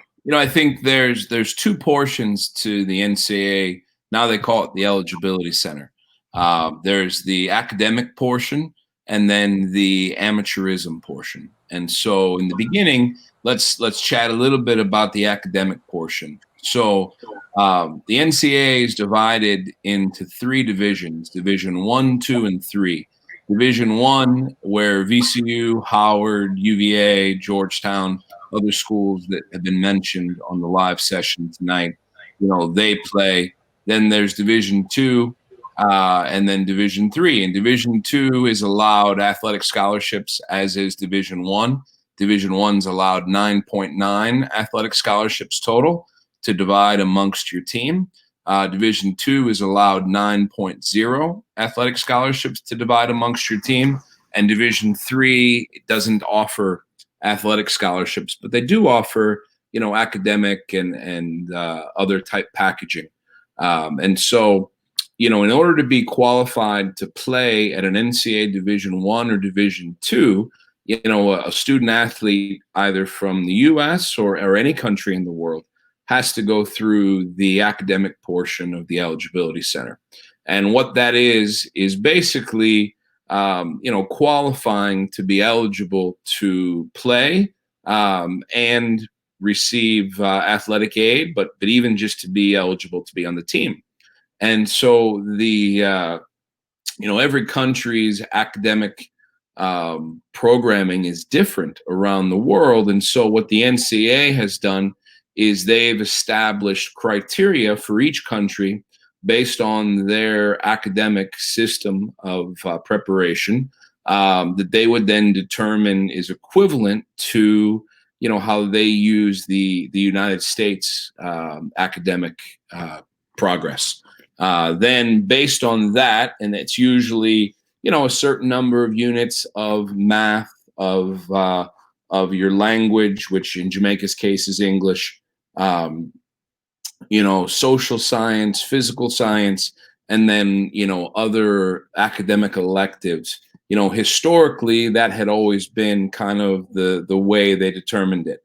And what they've evolved in the last few years is a little bit different calculation, but basically the same. And what I'll do, Andre, is I'll share with you documents that I have for Jamaica that people can reference and look at. But I think one of the things that happens when I recruit a lot in different countries, but certainly in the Caribbean, I'll go down and no matter what part of the country I'm in, whether I'm in Kingston or I'm in the country or we're at Mobay or wherever we might go, there's so much talent individually. And there's so many players that have tools and qualities that, with time and development could really grow into, quality professional players. And unfortunately, one of the areas that I always feel handicapped that we can't help more young men is their academic preparation. And so one of the big differences between the academic preparation in Jamaica and what the NCAA Eligibility Center uses to determine initial eligibility, is the core credits. So when you're going from 5th to 6th form, for example, you need a certain number of passes, and then you need a certain number of passes, to go to 2nd, 6th, or whatever it might be. Unfortunately, with the NCAA and with different institutions, they don't just look at all of your passes, they look at specific subjects. And so oftentimes, guys won't have, different core subjects like the ones I mentioned, the social science or the physical science. What they'll have are other courses that, count toward being able to advance to sixth form, but don't, or even count toward, in some cases, Caribbean university admission, but they don't count toward the NCAA. And so I'll share that document with you, but any interested students can go, on the internet, and they can go to the NCAA Eligibility Center, and they can look and see what those courses are, for each country. And so that's helpful. Now, the better grades you have, the second component of the academic piece is the SAT or the ACT exam. And the better your GPA or your grade point average is, the lower your SAT or ACT can be in order to be, a full initial qualifier. And so, I think that makes it quite a bit easier. The lowest GPA you can have in Division I in order to be a full qualifier in your first year and to be able to go and play and receive scholarship is you have to have at least a 2.3 GPA. If you have a 2.3 GPA, and I had this document pulled up, and so I'm going to it now, but basically you have to have, I think it's a 980, and I'll tell you that for sure here in a moment, but which is a solid SAT score. It's pretty good. Yeah, it's a 980. But then as your GPA continues to climb, for example, 3.550 and above GPA, you only need a 400 on your SAT to be eligible. So that's a big difference. And I think one of the difficulties I often experience with top players, with top footballers, and those young men and young women that do athletics in Jamaica, and this is the case, I think, around the world, is sometimes athletes don't always realize the importance of their academics when those times happen, because what they've learned so far many times through sport is if they're good enough, things kind of work themselves out. Well, unfortunately, the rubber sometimes meets the road here. And if you're not qualified academically, then it just limits the number of opportunities that you can have, and may leave you with no opportunity. So that's the academic portion of the Eligibility Center. The second aspect to it is the amateurism portion. The nice thing is a few years ago, they adjusted the amateurism piece to try to take into account, that young people around the world that are not in the U.S. don't really have a plan or a pathway to, go into an NCAA institution. They might be, in their own country chasing, professional football. They might be, trying to be a professional basketball player, or, whatever the high level sport could be. And so, they were doing things even as high school students that at that point were rendering them ineligible. One of the nice things that the NCAA has done now in the last few years is they've looked at it a little bit more logically and said, okay, while you're in high school and even a year out of high school, you can do some of these things. You can practice and play, with a professional team, for example. But the one thing you can't do is you can't sign with an agent. And that's where, and I don't think Jamaica is alone in this difficulty. I think in a lot of, less developed footballing nations, where maybe the scouting network for professional football is not as extensive, you do have a lot of people who, like anything, are looking for ways to make a buck. And so you have a lot of different voices I've found in the ears of different players that don't always end up coming out the way that that they might like, that the player or their families might like. And so, it's important to keep your college eligibility, not to sign with an agent. You can get guidance and have conversations and certainly work through, your high school coaches or mentors that you have in your community or within your football club. But that's one thing that's kind of a no-no. And so those are the two portions of the Eligibility Center. Sorry for the long answer to a short question. No, but it's important. Definitely, we're taking the advantage of having someone like yourself who knows the system. I mean, we might get experience with one player or two players, but this is something that you have done for the last 10 years. So you're giving us insight, and I know you say it's accessible and so on, but it's not what we do every day. So Sure. it's when our players ready to go, we start looking for that information, and sometimes we get the right one. Sometimes it might be updated, renewed. So it's very, very, very good information. I'm going to allow Greg to come on. Greg has some questions directly for you. I'm encouraging those who are on the live to send your questions. This is where you can get answers to some of these questions, especially you players who are on. So, Greg. Yes, Coach. How are you? I'm well, my friend. I'm well. How are you? Good. Just so everybody know, Coach Dave is one of the best coaches in the U.S. when it comes to college soccer. So it's not every day that we have a special guest like this that's been around the game in the U.S. at all levels. So, Coach, for me, I know we're talking about high school players here, but I think it's very important that our parents on the chat and kids, younger players on the chat or that will be able to watch this video. I think it's very important for them and parents to understand the importance of education at a young age and getting their kids prepared. So what advice would you have for, say, an 11 to 12-year-old, if their aspirations is to be a soccer player and play in college? What advice would you give them as a local Jamaican player? Well, I'll tell you, I'll go a step further, and I'll say if your aspiration is to be successful in anything, right? I mean, obviously, very few of us grew up with the ball thinking, man, my real goal is to play in college. I mean, really, everybody's goal was to be a professional player. And that's where we are. And what I always try to get across to the players in our team, and I think this, is pretty constant. I think most of the players that come to our team are here because they want to be a professional player. In the last 10 years, I think we've had 40 players go on to sign professional contracts. So an average of 4 players a year. Before I was here, I was at 3 other Division I schools. And I've been fortunate enough to be around a lot of good players and have had, I think, a little over 150 or 155 players in the last 22 years that have gone on to be, professional players.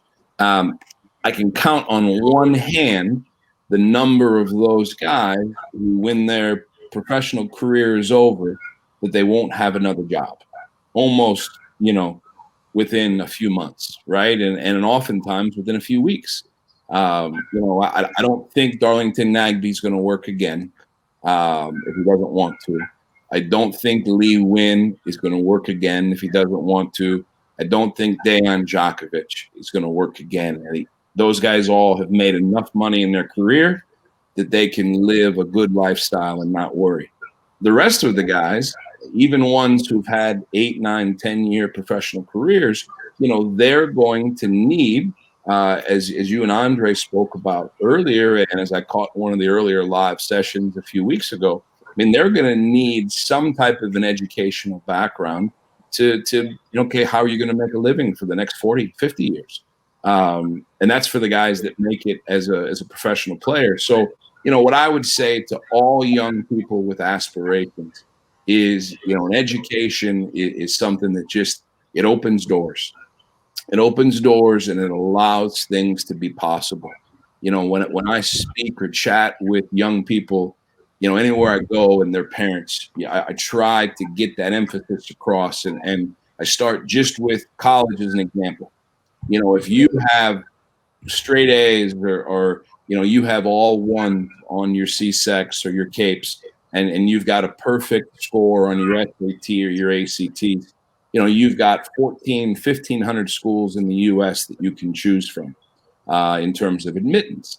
As you bring each of those 2 scores down, your grades get a little bit lower or your test scores get a little bit lower. The number of possible schools, those go down for you as well. And so the best advice I can always give is take your school seriously, do as well as you can. Because, in the end, those things will give you opportunities and pathways to experiences that, you probably won't have the opportunity to do if you're academically not, able to get those chances and those opportunities. And you never know. I mean, we're all one bad step off of our front porch away from not playing again. And you never know when that day comes. And so you have to have a backup plan.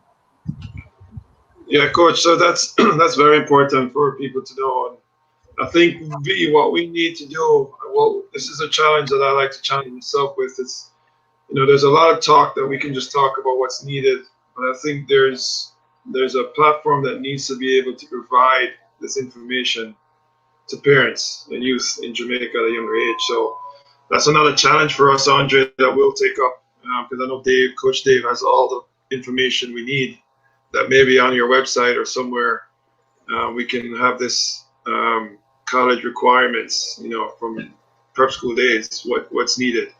I think it's very important. So, Coach, the next question I have, as Andre said, you said we all footballers want to be pros. You mentioned there that you've had, hundreds of players through your program that went pro. So you're saying now that there's an opportunity to go pro through college. Is that correct? Oh, 100%. And there's very, very few players that I've seen that developmentally couldn't use a semester to 3 semesters of college. If you're Messi or you're Ronaldo or you're these guys that are the elite footballers of the world, the elite 1% of the 1%, right? Like 1% are first division pros, but then the 1% within those guys. Obviously those guys, there's not a lot at 17 that Messi's going to get from college. He's scoring for Barcelona at that point, right? But the majority of professional players, they're people around the world that, it's a myth that they make a lot of money.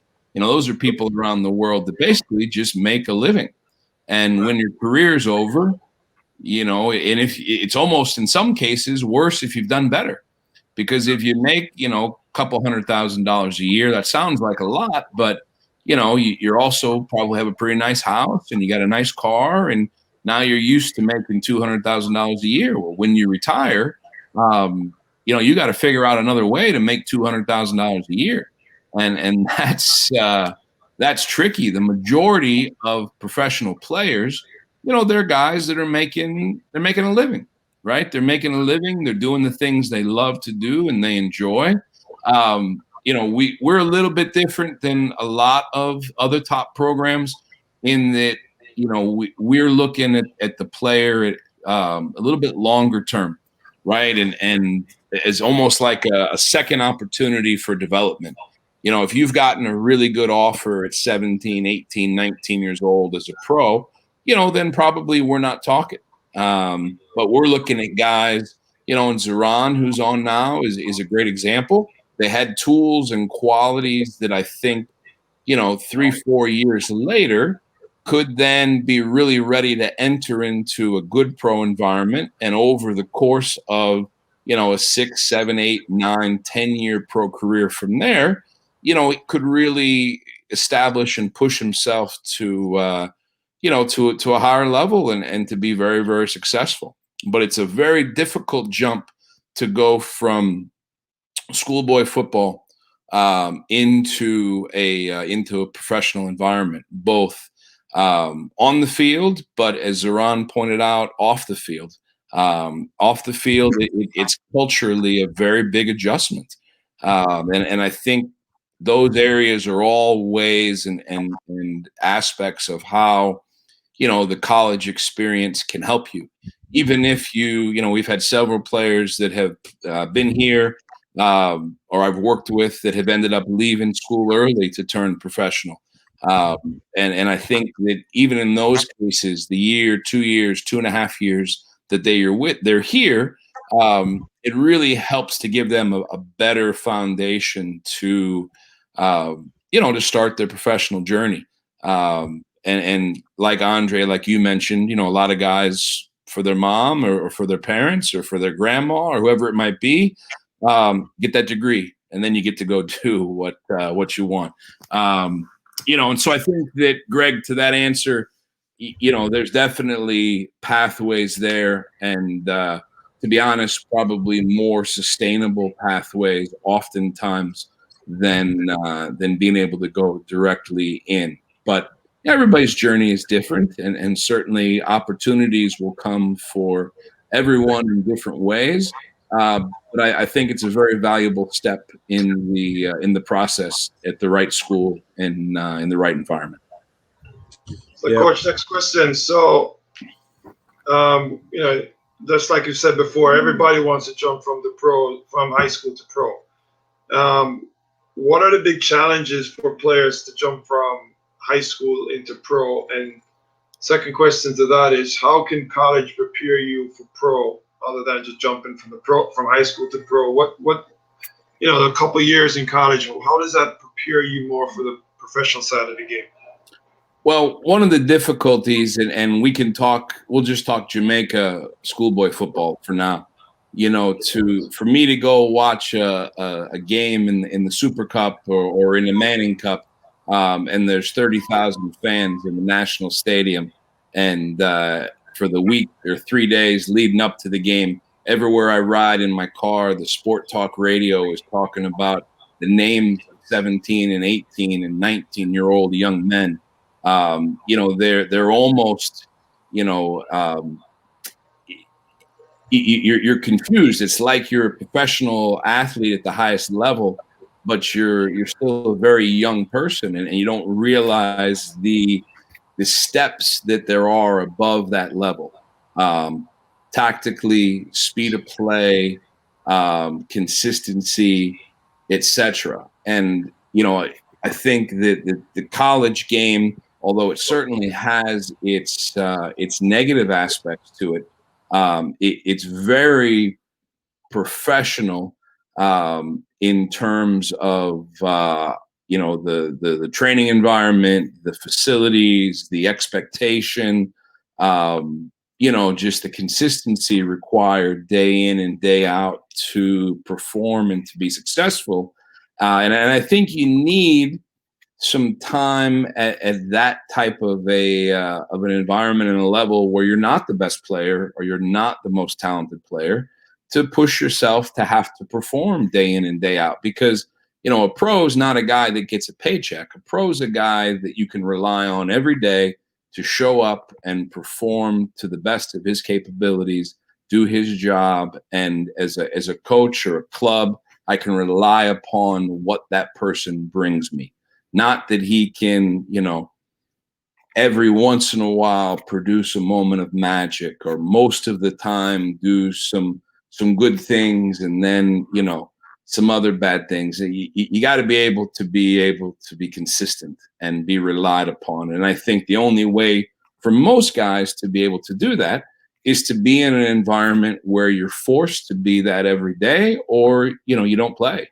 And I think that's a situation, and you can probably throw that question to Zeron. I mean, he chatted a little bit about it in his aspect, in his portion.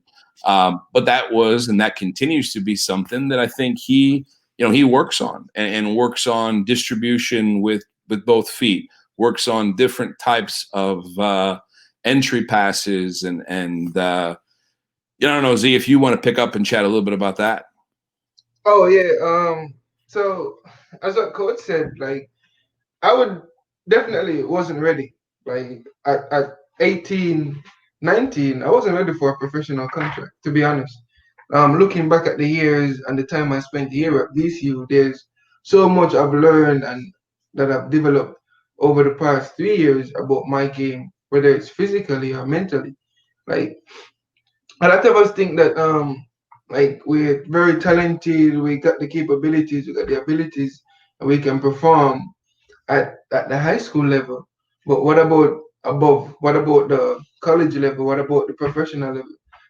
Those level, we watch it on TV all the time, where it's it looks slow because it's on television, but like watching a live game, like the entire thing is completely different. Like the speed of play and all of that. And then like in training, like at training at the facilities, like I wasn't taking care of my body back in high school. I used to just train, drink some water, go home, get some food, and that was it. Go to bed later, stuff like that. But here you have to like manage your body. I have to manage my body weight.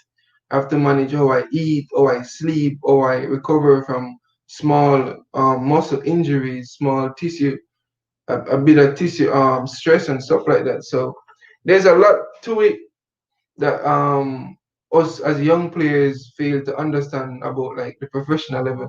I think college is like a good intermediate like place to stop to like work on your development as a player physically and mentally before getting to the professional level.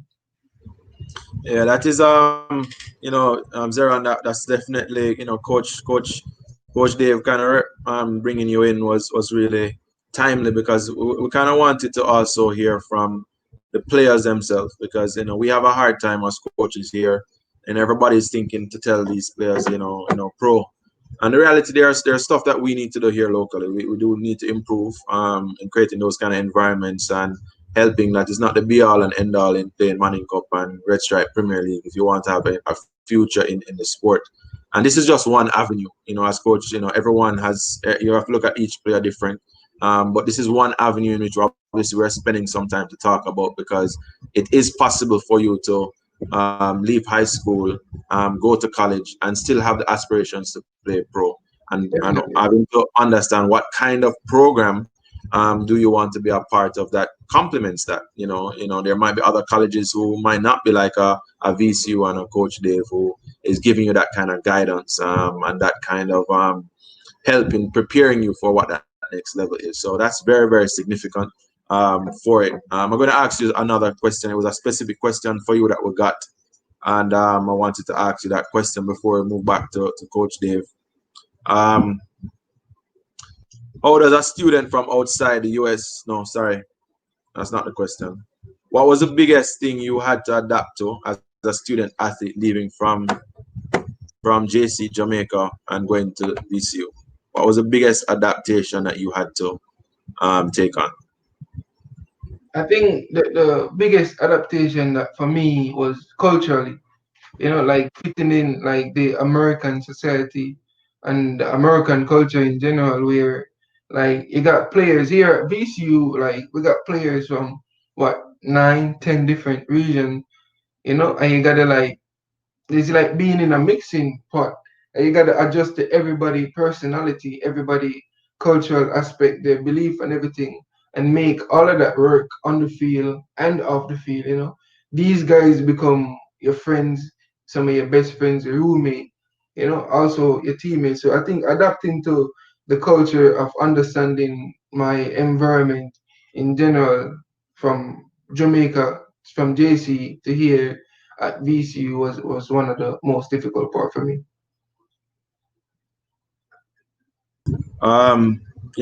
That is good to share, and I think very, very important. We have some other questions, so we're going to bring you back in, Zeron. Just want Greg to don't know who you have the question for, Greg, but we're moving on. I know Ernie is still there in terms of what he is. We have Coach Giffard. We have a couple other questions for Coach. So what we have the question for, Greg? Coach Dave, last one for Coach. Okay. Go ahead. Yeah, Coach. So again, these questions are mainly for local Jamaican players with aspirations to play in college. So what are some of the challenges that you've seen for not just Jamaicans but Caribbean players? Because we all have similar mentality. What are some of the challenges that you see with them coming over, and how can we prepare them better mentally? Not just the schoolwork wise, just their the tactical side of the game, technical side of the game. Are they coachable, or do they defend, their attack? Just the overall, just something for them to think about. Yeah, I mean it's challenging, right? Because we're each, and Z touched on it a little bit, I think, in the last comment he made. We've got we've got players from 9 or 10 countries around the world. I mean, we've got players from Japan. We've got players from different regions in Africa. We've got players from Central America, South America, the Caribbean, Scandinavia, the U.S. I mean, really, basically all over the world. And everybody's got a little different personality as an individual first. But then each of us in our own cultures, we bring certain, cultural aspects of how we're raised, where we're from, what our communities are like. We each kind of carry, in addition to our individuality, I think we carry some cultural norms with us that, that sometimes help us in a lot of ways and sometimes can hold us back in certain ways. Certainly as an American, we've got some of the both, right? And I think as a young person growing up in the Caribbean, I think there are certain cultural challenges that that kind of come with you, like the element of timeliness. I remember one of my first trips to, I believe it was Jamaica. And somebody told me, the game starts at 3, so I'm getting there at like 2:40 and I'm looking around. There's not even goalposts on the field. I'm like, man, I'm not in the right place. And I messaged my friend who's setting up the game. Oh yeah, we'll be there. Don't worry. And we waited like 3.5 hours before anybody showed up. And these 2 guys show up in a truck with, with a bag in the back of the truck that have a couple goals, and they put the goals together, and the game kicks off at like 7:00. And so there's certainly an element of timeliness that is a challenge.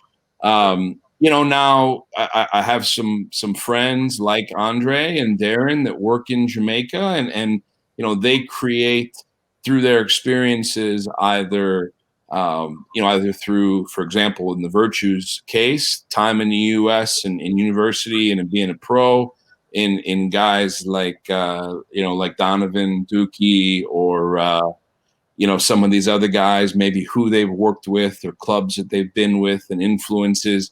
They bring some different elements of professionalism, and I see oftentimes a marked difference between kind of the the culture within their group in terms of the promptness, the professionalism, the consistent effort.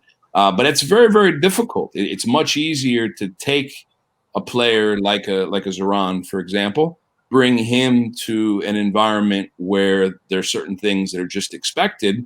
And then in order for him to fit in, he makes his own personal adjustments, to be able to be successful. It's much more difficult, I think, but not impossible, but much more difficult, for a person to go into a different culture and try to change and adapt all the aspects of, that group of people to to kind of conform to what the best way of doing things would be. And so I think it's a challenge. I think the productivity of the Caribbean players sometimes could be better. I think it's fun to sit in the crowd. When I go to watch a schoolboy game, whether it's in the Manning Cup or the DaCosta Cup, I enjoy the oohs and the ahs that kind of get the crowd going when somebody does a step over or dances and doesn't go anywhere. But those are things that it's very hard to kind of deprogram from players because you're so used to that aspect being what people want to see. And at the end of the day, it's not very effective typically. But you certainly get a lot of love from your classmates or from other people that are there watching the game. A lot of people watch those games, and I'll leave it at that. And so you certainly get a lot of praise and a lot of love there. And so those are some of the aspects as well, Greg. And I'm sorry, you guys know me, man. When you ask me short questions, I give you long answers.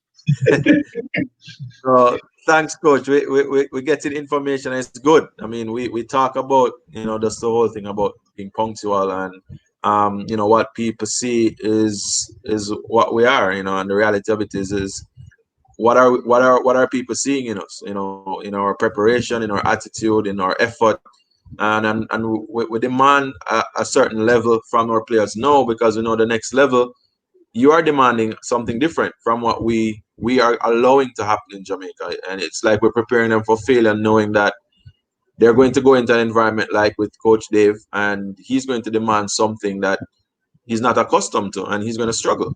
But if we have to prepare them before, when they get to Coach Dave, it's like, oh, okay, I've been here. I know this. It's the same thing that's demanded of me. They're maybe a little bit more intense, maybe a little bit more structure, but I understand it, and I'm going to prepare myself to go down that road. So what you are saying is definitely, and we need to get that out there to our student athletes, that it's not we don't want to prepare them for failure. We want them to take and be ambassadors for our country by going over there, and not I'm embarrassed when I go to certain environments and you're in a setting and I say, hey, not Jamaica time. And I'm like, guys, I want to know one time. There's no Jamaica time different from another time. It's one time. And, but we tell the players that, you have to, there's so much work that you have to do on that end. So the comments, they are real, coach, and we definitely keep pushing in that area. I'm just going to push over a little bit. We do have Zeron and Oquin. So I want Oquin to Where's Oquin, Andre? He's right here in the side. Love it, son. I see my wife text me when she was watching the first part of the show when Zeron came on, and I think Z's got a little fade up before this call. Not to put you on blast, but you got a little fade up. Oquin kept it real, man. Kept it real. Have to prepare for the people. Yeah, exactly. Oquin's coming into his witching hour right now. It's perfect. I wasn't expecting to be on the call. I'm just a special guest. Yeah, so coach, I had the opportunity. Obviously, Oquin and Zeron are roommates, and they're both former JC players. But there's a relationship that is evident between yourself and them. And I just want to kind of step aside and allow for you to kind of talk to, or share what was it or what is it like coaching these two. It's not specific to JC or Georges, but they are Jamaican players at university over there now. Maybe you can just give some insight, because you're mentoring them. You're doing something that we can't do anymore. And so I'm just going to step out, and if you can just give us some insight into what it would be having two Jamaicans coming over, being in your program, the recruitment process, what did they lack? What are the things you need to speak to them about? Just to keep them on that path. So we'll give you a little time between both of you. Andre's setting me up, fellas. Good. Well, everybody's different, Andre, and we don't have any guys from Georges. We do have two guys from JC. And then we added another guy from who'll be a first-year player this year from KC, and so hopefully you guys get along okay. There you go. You guys always won against KC when you were there, so it's good. It's good. But hopefully Darren doesn't get too mad at me. So no, I mean, I think that each player, and Andre, we talked about this a little bit earlier. I think for us, as you look at the makeup of our roster, we typically have a lot of players from whether it's the U.S. or Jamaica or Africa or Asia. They're typically not the traditional first world footballing countries where guys are kind of already at their peak. Right. And we try to look for players that have tools and qualities that could grow and certainly have a higher ceiling than where they are right now. And so I think Z and O were both guys that in us evaluating them as players, not just taking the word of our friends there, but in being able to watch them and interact with them and get to know them. I think they both had really interesting, kind of higher end tools. Z is a center defender, physically he was strong and powerful, but also was a guy that those weren't really the qualities that drew me to him. The quality that drew me to Z was his mentality.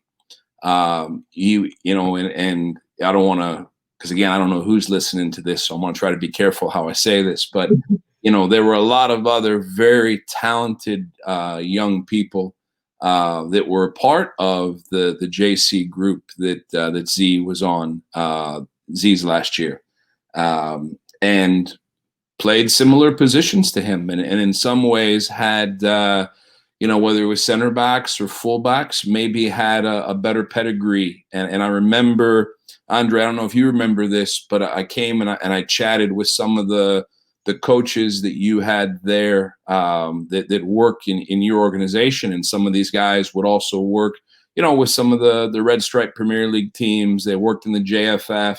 I chatted with some of my friends that worked with the national staff. And when I told them I was there looking for a defender from JC, they mentioned another player. And I said, no, I'm actually here to see Zeron. And they said, really? And I said, for me, it's the mentality. And that's the piece that I think made Z unique and different. Was, yes, he's a big, strong guy. And he can battle and he looks the part to be able to fit into, the role as a right center back at a pretty good level physically.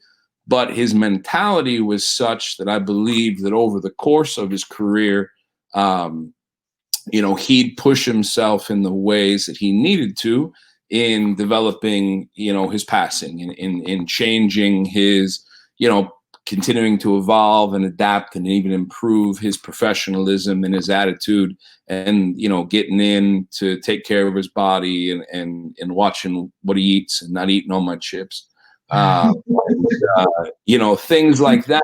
That to me was the quality that was really, really unique about Zeron.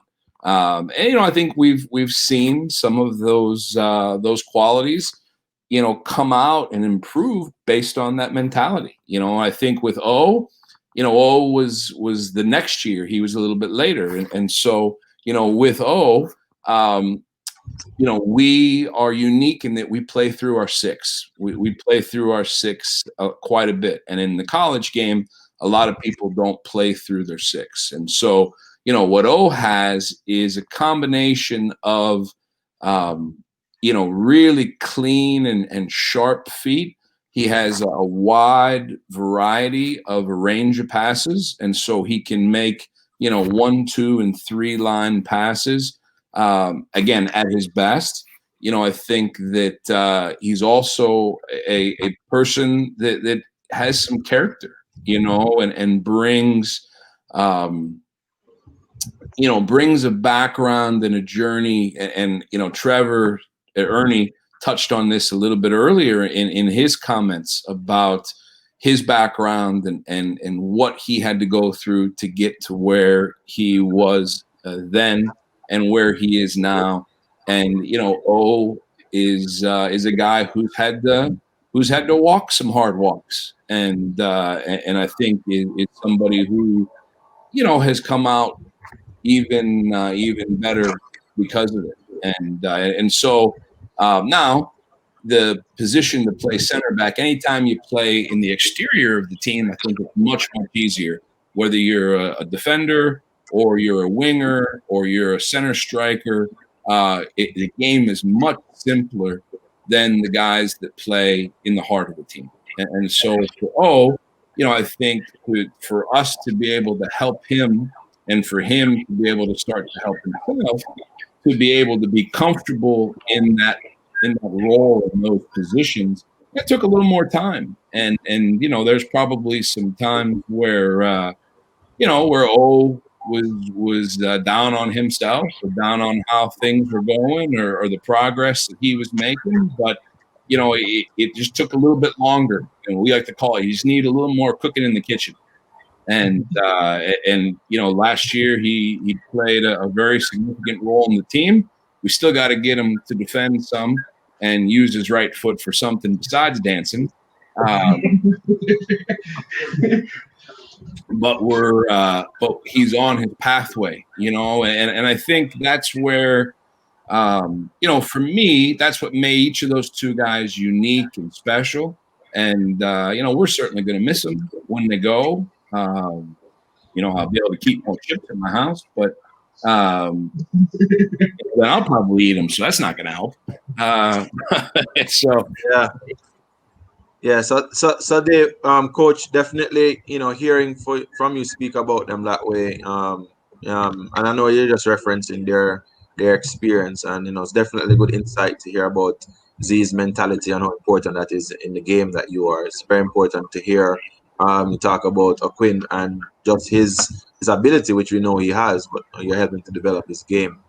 But Oquin, give you an opportunity to kind of just, join the life. Coach covering his eyes. I don't know if you want to cover his ears as well, but yeah, man.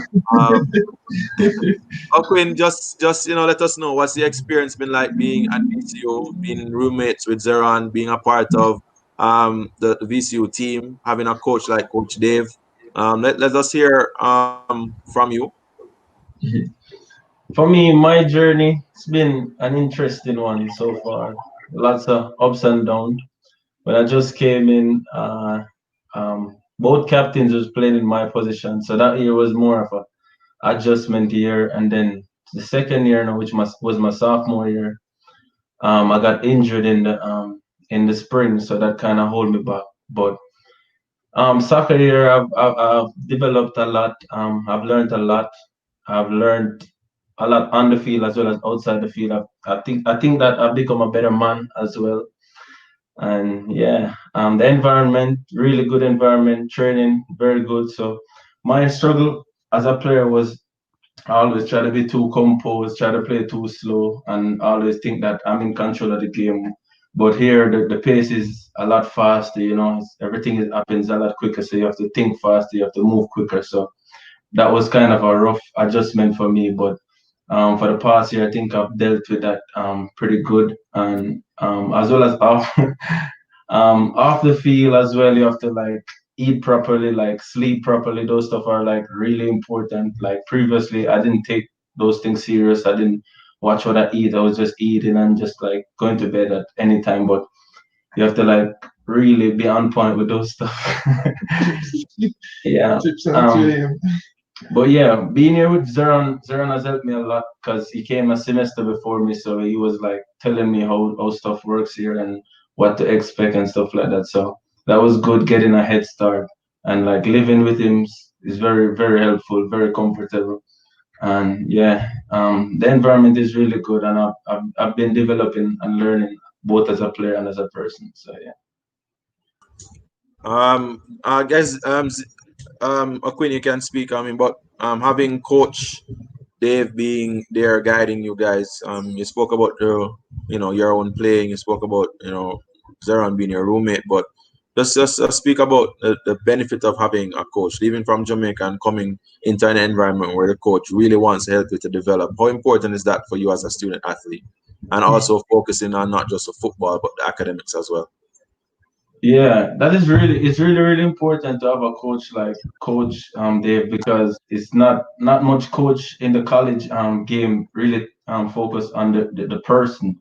Most coaches just focus on like the player and just focus on winning. So Coach Dave is like a father outside the field. He checks on you, make sure that you're okay, and like he's always there for encouragement, always there to talk about anything about life, anything.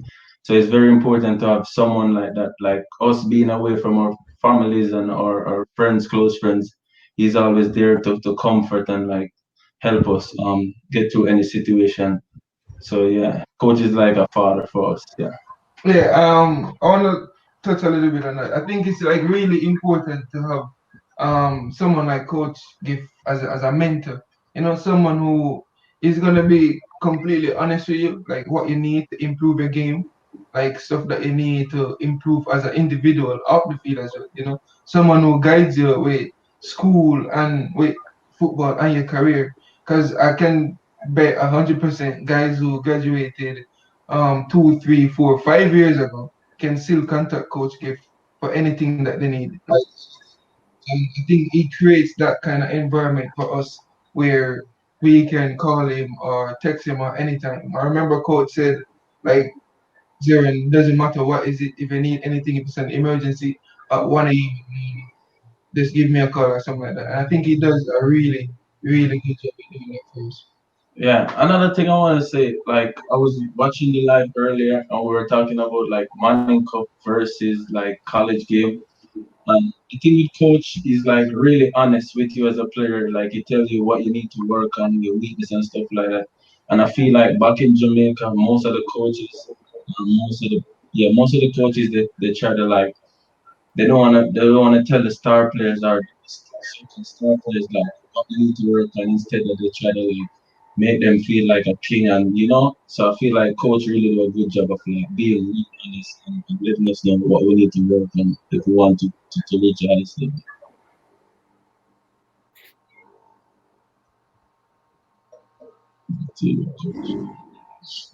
Sometimes Andre, man, he's busy, or his signal's bad. So you got to fill in a little bit. It's like being on the radio. Oh, you guys you got your own show going. You just got to fill the dead airspace. You can't have dead air. Yeah, I mean, we can answer questions if there's any questions from Trevor or Greg. You guys can ask questions as well. Anyone in the comments can ask. We will keep it I going. know we're talking about coach, but we're lucky to have coach on the live. But for me, one thing that stood out to me when I first met Coach Dave, and it always stuck with me. I don't think I ever told him, but it's the fact that he told me that he's here to build and develop people first, and then soccer players second. So if you have aspiration to be a professional player, that's the path he will lead you, but you make sure that you're a man first. Which really stood out to me because I know as a college player that wanted to become pro, I was never taught the way to be a pro. I was on my own. There was no guidance. But for Coach Dave to say, listen, I have kids that's coming here just want education. I want to be a part of a team. I'll help them that. If I have a kid that want to become a professional player, I'll help him become a professional player. If he's good enough to leave within a year or two, I will encourage him to leave. I'll prepare him for that. I will find the proper agent and really take care of him. So for me, that stood out to me, and that's why I always said, players that play for coach is lucky because if I had that, I don't know where I'll be today. Sure, coach. I know Trevor has a similar feeling after talking to coach because we had a journey as players. I never had that support, not even when I was a professional player.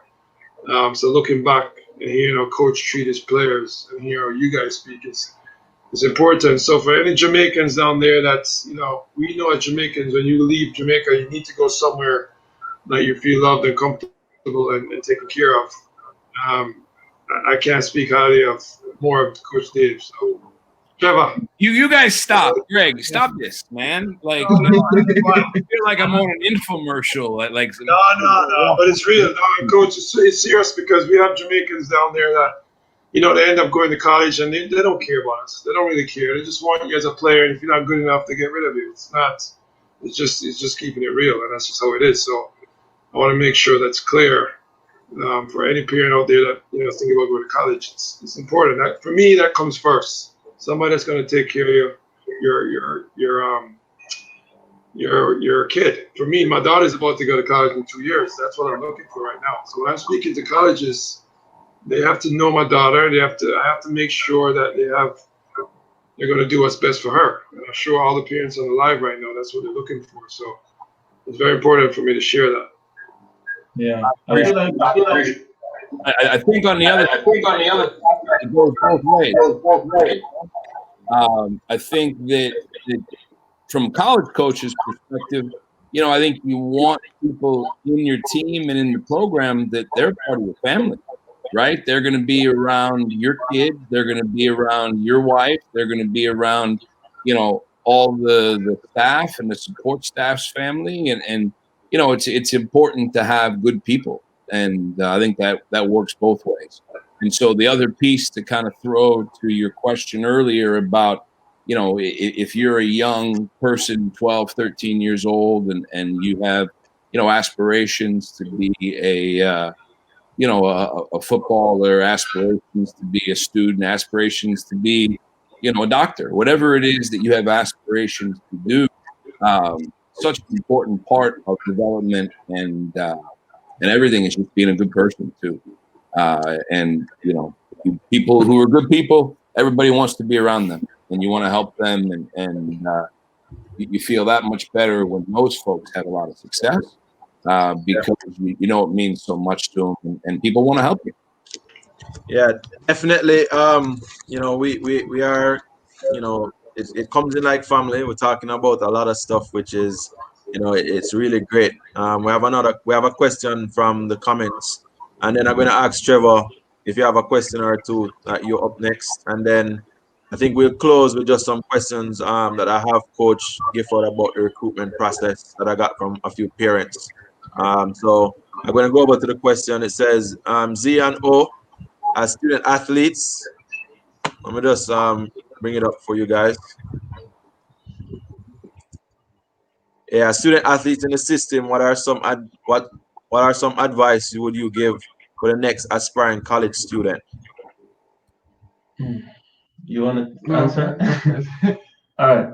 For me, take the school as important as the soccer. You know, most of the time, us as players, we think that football is everything, and we put more emphasis on the football. I think any aspiring young player should also focus on the school as important as the soccer. So that would be my advice. You should even take the school more serious than football, because at any moment you don't know what can happen. Any injury, anything can happen, and then boom, that's your career. So you need something to always fall back on. And education, it gives you a lot of opportunities, you know. So it's really important.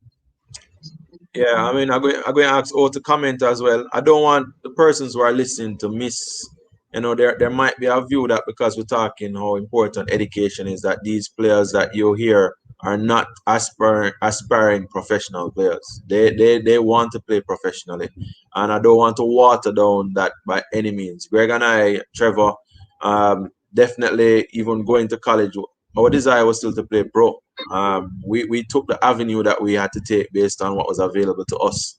And, you know, as Coach Gifford also mentioned, is that, you know, whether it is a semester or 2 or 3 semesters to get them into a professional environment, to get exposure, to get them to adapt, which would be important for them to go. I mean, if we had the resources, we could take players at 17 and send them to Europe and, you know, spend the money for them to learn for a year or 2.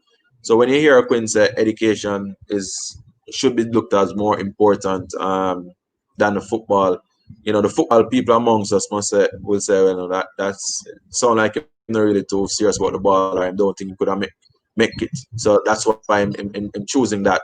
But you know, it takes a very mature individual, and it takes persons who know of themselves or who they are to speak the way that we speak, because what we are doing is we're preparing people for life. And the important thing is to understand that you have to take full responsibility for your actions, your decisions, your choices, and it is going to determine what happens next for you. So if you put a priority on education, that's an excellent thing to do. And for all those players who are listening, it is not for it to be viewed that, you know, you're dunce and you don't know nothing and the ball is the only way. You can be excellent footballer and also have an excellent mind, also be very smart, and you put the combination together. You know, you can imagine a coach receiving someone who is very smart as well as one who takes his football serious. It's a win-win. So we are saying it can be done. We're saying that it can be balanced, and our intention here tonight is really to, you know, ensure that persons hear that. You hear it from Malik last week. You hear it from Zeron today. You hear it from Oquin today. You hear it from Trevor, Gregory. We all went to college. We all graduated. Well, these guys are about to graduate. And for where we couldn't have gone pro, Gregory and I did our fair share. Ernie shared his story.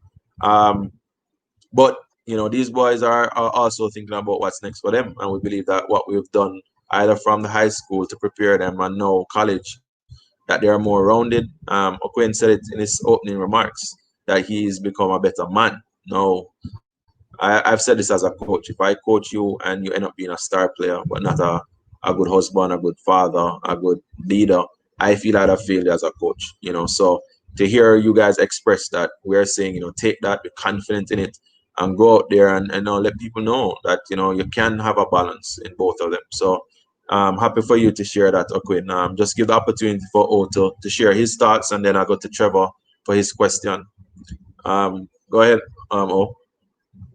Zeron. Zeron, sorry.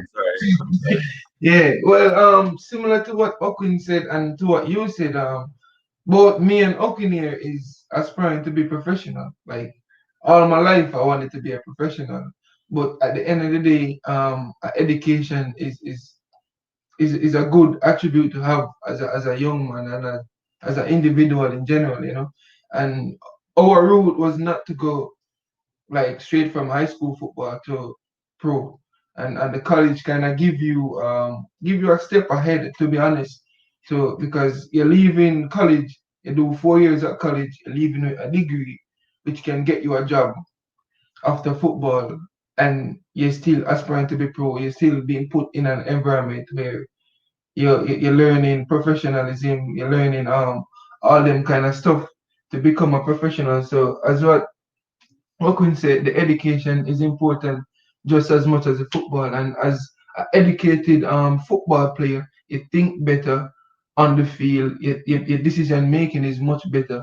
And the more you learn and the more you grow, you develop and mature as an individual, as a person, like those stuff becomes easier to you when you're on the field and stuff like that. Yeah, I have one thing to add as well. You can still go straight pro. Like I feel like if the avenue was there in Jamaica where you could leave and go straight pro from high school football, then I probably would have taken that route. But honestly, looking at the percentage of players that make it straight professional from high school football is not a lot. I don't remember one player actually making it from the high school football straight into professional. So my main thing was always to do my SATs early, do the CXCs that are required, and then move to college. And college, you can also is like good for social networking and good for you can meet a lot of people in college. You can meet friends for life. I just feel like there's a lot more opportunities in college. It's kind of a bigger risk leaving from Jamaica, trying to make it as a straight professional. Yeah, the chances are really slim. Yeah, definitely. Trevor. Go on, Trevor. What's up, boys? Chilling like a villain. Good to see you. Good to see us representing Richmond. Yeah, definitely. Yeah, best we can. Andre, you have a question? Yeah, so I give you an opportunity to ask a question. We have some questions in the chat that I want to ask to Coach Dave after, but if you have a question you want to throw to either Coach Dave or to any other players, that would be beneficial for our audience tonight. Okay, I just want to say thanks to Dave. And we talk about mentors. We need coaches. We need people that we can lean on. We can ask advice from them. And I think that's what coach is given to these two players. We can just see that tonight. The relationship that they have. It's not just about football. It's not just about the footballer and what he can do on the field, but also the person that you're trying to help. So in 10 years, what will these players be because of the impact that Coach Davis had on their life? We might not remember winning any games, but we can remember what this coach did for them and for us. So I think mentoring, it's such an important thing. I reached out to Dave a few days ago. My daughter is in a situation where, her school has canceled fall sport.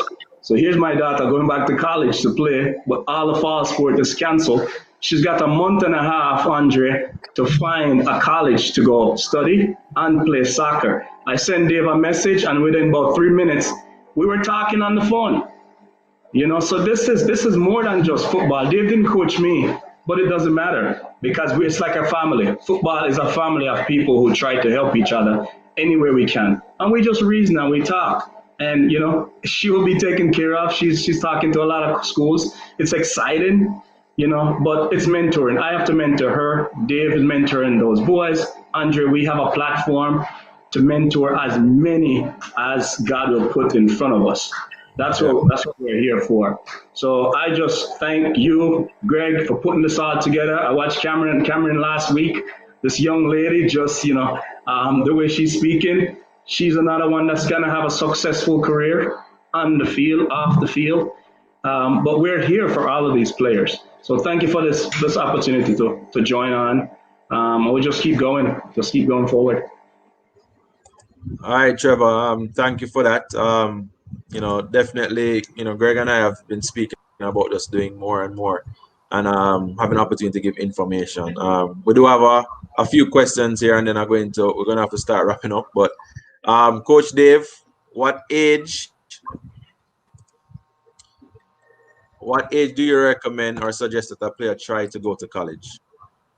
Well, I think everybody's different. I think that in Z and O's case, they went through second, sixth, and developmentally and the way that things worked for them there at JC.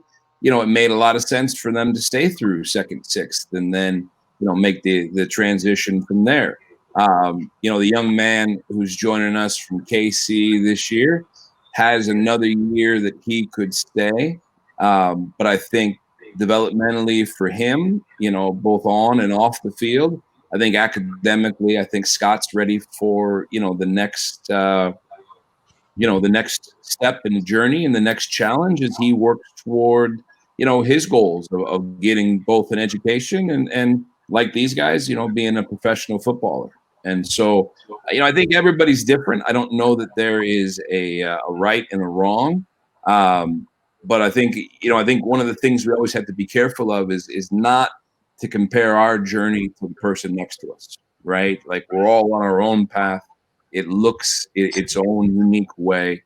And, it's good to have others around for support and inspiration, but you don't always want to feel, you don't want to feel like, gosh, I'm behind because I'm not doing what this guy was doing, or I saw Alvis make a comment earlier, man, I'm behind because Alvis is already, he's out there doing it, or Flemo, he's out there doing it, and I'm behind these. Everybody's got their own pathway and their own journey. And so, I think it just depends on the person.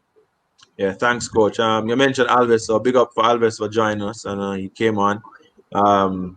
We do have a couple other questions here, Coach. Well, it's actually, I'm going to ask you this question. It's really about the recruitment process. You kind of touched on it before, but there are some parents on here who are really, really in the dark about the recruitment process. In terms of the timing, in terms, football season is September to December, schoolwork being at that time kind of somewhat takes a secondary because of the number of games they play. Then, decision when it's supposed to letter of intent is supposed to be given. Like there's a process that happens, if you could just share about that process so a parent would kind of understand what needs to happen. I know it's a big question, but if you could do that, and we have maybe two more questions, and we're going to have to close the live, but you can go ahead. Yeah, no problem. Well, that is a big question. I think that you can touch on a lot of different aspects with that question. One that I would say, and I referenced it earlier, if people weren't falling asleep while I was talking, maybe the first question. But in Division I, and I'll just talk about Division I for now.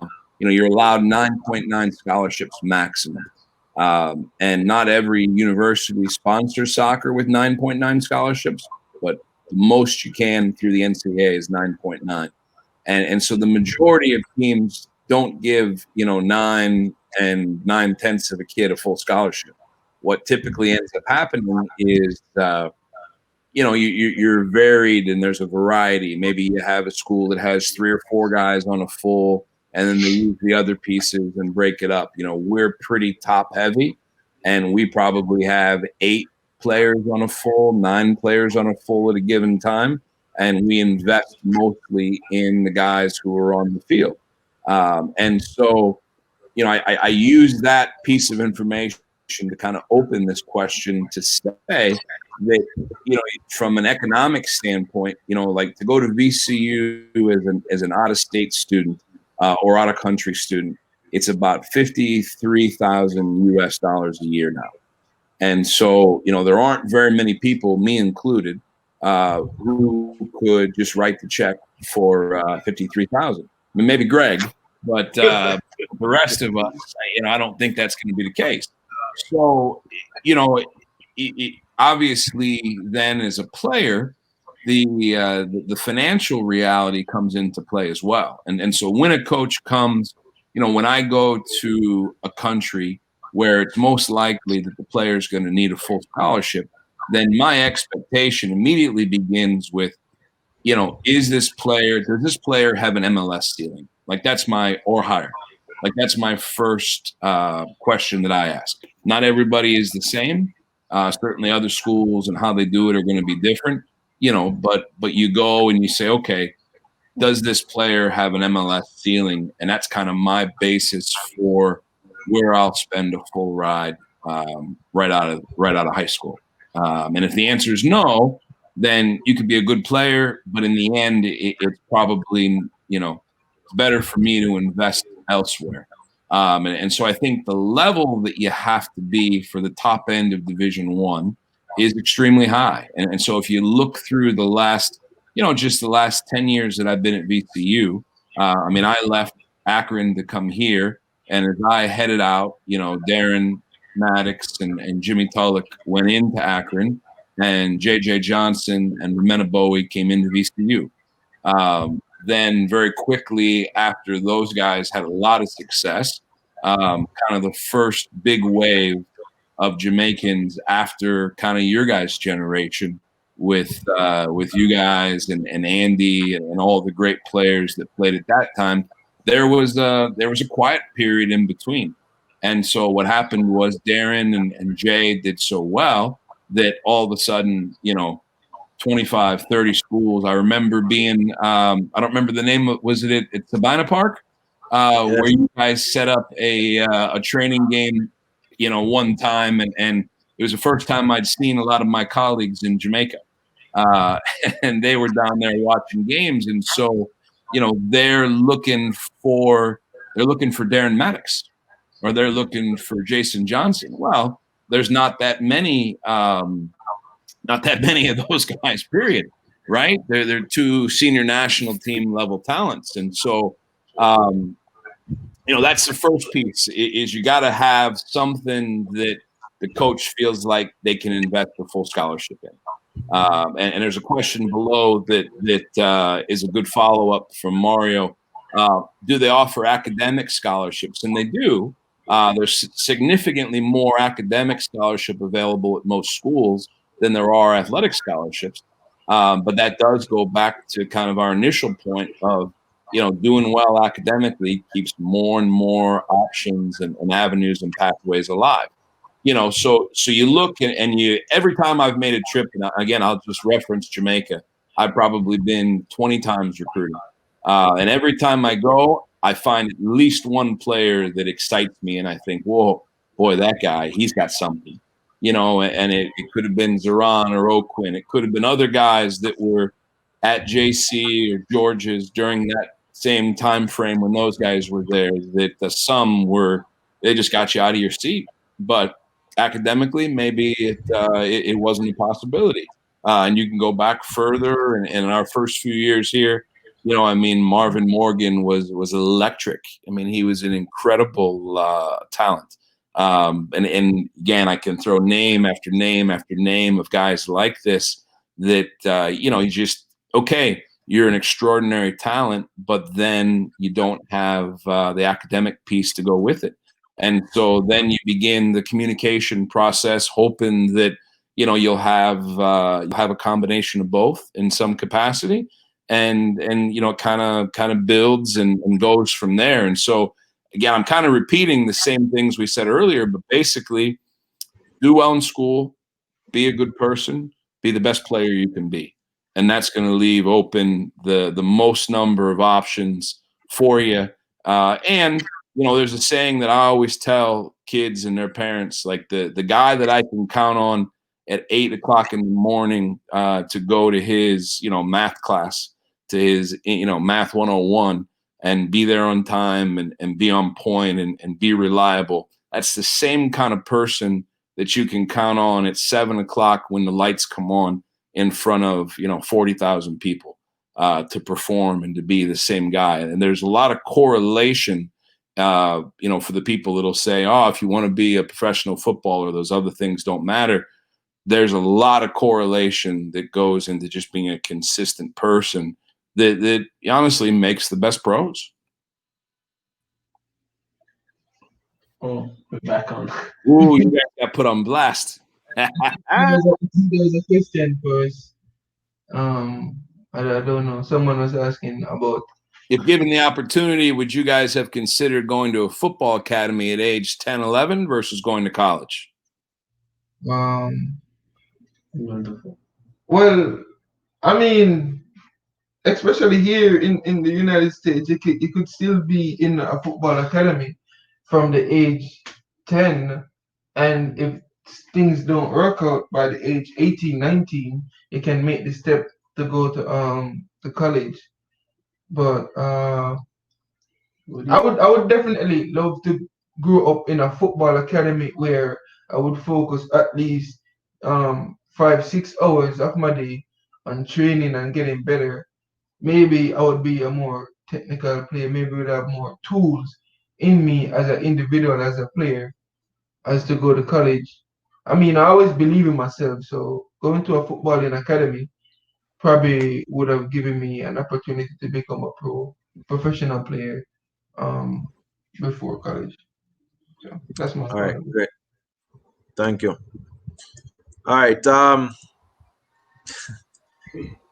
So we've gone 2.5 hours on the live. It's been very interesting. Obviously we have a lot to talk about, and we have a lot of questions. I'm getting a lot of questions on my phone in relating to asking for what's going on. But I'm just going to give all my guests an opportunity to have some closing words in terms of just college and the value and importance of. I think my takeaway from tonight is a resounding yes in relation to pursuing your football goals, but at the same time pursuing getting a sound education. I think it has been reinforced by Coach Dave. It has been supported by Greg and myself. Ernie has said the same, and we have players who are showing what can be done. We just need to do a lot more. So from me, that's my takeaway. I'm confident in that it can be done, and we have examples of it, and we want to create. So Scott is coming to you, Coach, and we know there are other kids that are going to go to college. So I'm going to just give the opportunity for each of you to kind of just give your closing thoughts on this college thing. If you had the opportunity to say something to a student athlete or to a parent about the college process, what would that be? The most important, the only thing you could say to them that you think would be a words of advice, what would that be to that parent, that player, or that student athlete, or even a college coach, a high school coach? I'm going to ask Oquin and Zeron to say, then I'll have Coach Giffard. So, well, for me, I would definitely say understand who you are and know your journey. Like everybody walk a different path. So if your path is to go to college and to get an education while pursuing a dream to become a professional soccer player, then that is what it is. So I think understanding your path and know who you are and the journey you're on is one of the good thing for someone who's thinking about going to college or becoming a professional player. All right. For me, what advice would I give to aspiring college student? I would say, just try to be the best person you can be, and do anything that you're doing. Make sure you're giving maximum effort. For me, my family, where I grew up, it's really difficult. So I had to like be the man in my family. I try to make ends meet for my family. So I had to take the route that I take. But understand who you are as a person and understand how you can become successful in life and then go after it with maximum effort. True.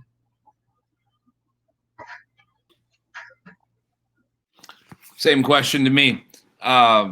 The number one piece of advice I would give to a player, to a parent, to a coach, or to a mentor that works with young people is be the absolute best version of yourself that you can be in all aspects of your life. You know, I think on this call, we've focused on, you know, schoolwork, your academics, your professionalism as a player, you know, and the type of human being that you are.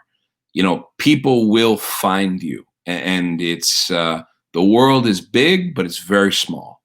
You know, and even just as you speak about Jamaica, I mean, I have friends that coach all over the country, and I get messages every year, often from people like Darren that shared, you know, Zeron, or from guys in the country like Barry Watson, or from Andrew that work with the national team, or Donovan or Sammy with his club. I mean, again, I have friends all over the country, or with Carl, or guys in the JFF.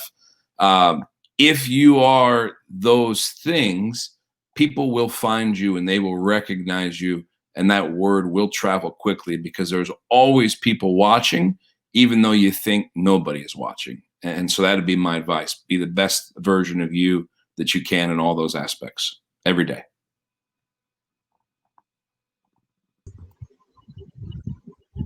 Thank you for that, Coach. I'm going to ask Trevor. You know, you see the benefit, Trevor, from all that has happened, from even what your experience was and what these guys have shared. What would be some words of advice that you would leave, or, you know, give to either a parent, a student athlete, or a coach in Jamaica looking to make this move? I think it's a great move. It's a great opportunity, and just try and narrow down what you're trying to accomplish. Once you get the opportunity, there's help. There's help available. You can't wait sometimes for help to come to you. You have to go and, you know, pursue that help. And there are people here in the United States who are willing to help you. I've had people help me the whole 4 years in college, guiding you. And the result for me, Andre, is to grow as a man. Met my wife. We have 4 children. We have a family, marriage at 20 years. And that's coming from, you know, Southside Kingston, Jamaica, where a lot of people may not have think, you know, I could have made it. I heard that you know, anything good could have come from my life. But to use the football to get the right help from people, and then make the most of the opportunity. Don't take it for granted. That's always going to be there. Make the most of it. And now you take this family that's been put together through football, and now it's my duty is to share my knowledge with somebody else to help them. So there's hope. There's real hope through this. Hey, thanks, Trevor. My co-host, Greg. Yep. Your time, boss. You can. The boys said it perfectly, Navi. I was very impressed with Zeron tonight. Those boys gonna be successful, I can tell. But no, their advice was perfect. Everybody's journey is different. You gotta know, as Coach Dave said, you gotta know yourself. Everybody's gotta find a passion and a dream and a goal. If you don't have a goal in life and a target that you want to hit, you can get lost. But as Coach said, don't look at the person to your right or your left. You got to find your passion, find what drives you, find your goal, and go for it. And as my mother would say, you know, it's all about timing. You know, you just got to wait your time. But you have to be the best that you can be, not just as a player, but as a person. You know, you got to let God lead you, and you just follow. Just pray every day for God to lead you in a path, and you just follow it, and then see where it ends up. But at the end of the day, whatever you do, as the boy said, you gotta give 150%. and then you have to just wait and see where the journey takes you. Yeah. Well, as I close, I just want to thank everyone for coming on. Definitely through Trevor, through Greg, what we are trying to do is to create a platform by which we can help to empower and equip other student athletes to achieve what we did or even surpass what we did as individuals. Can anything great come from Jamaica? Can anything great come from Southside? Can anything great come from? We can name the amount of communities that anything great can come from. But we are here to say that it's not. I mean, everybody can tell this is JC, George's, Casey. I mean, at the end of the day, it's not really about the school. We love our schools, and you cut each of us, you see a different color. But the reality of it is, at the end of the day, we want to be successful Jamaicans, we want to be successful Caribbeans, and we want to go out there and be ambassadors. So, what we really want to do is to take the lessons from here. Hopefully, there will be stuff that would have been shared that each of us would be proud that we contributed to and playing our part. And we'll continue to do it, and continue to be ambassadors.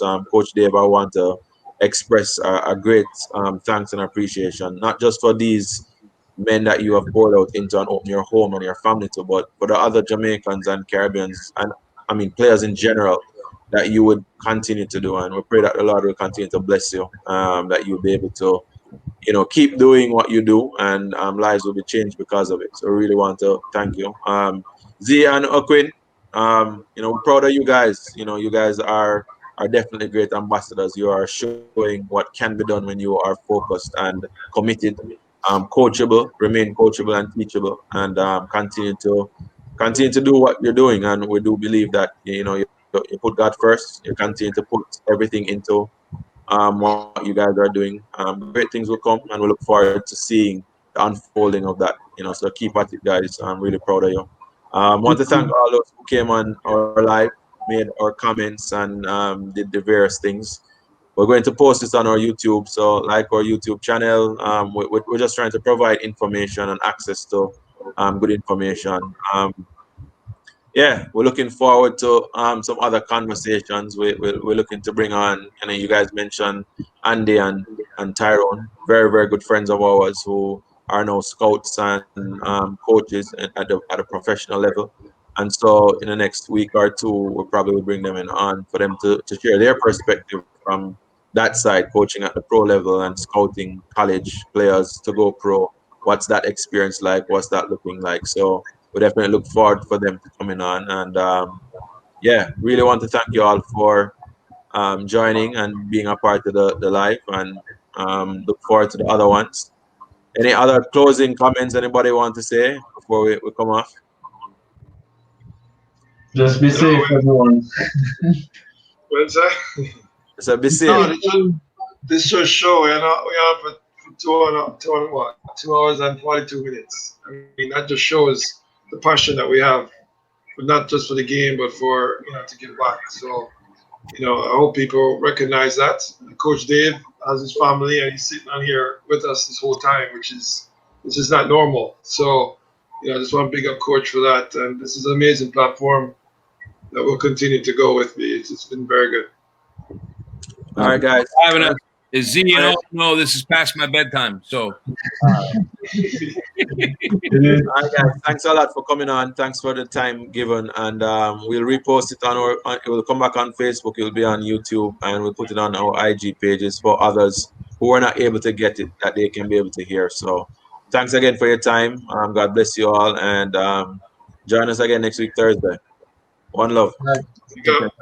Appreciate it.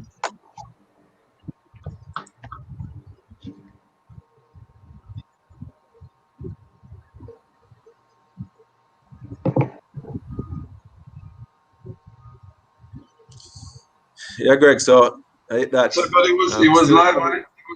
It was live on. It's still live. We're still live, I don't come off the live. So it's just the comments in the section as people happy for it. So I think we just need to continue doing what we can do to provide some information and knowledge. So guys, thanks for joining. Darren, big up. Mario and the crew, thanks for the support.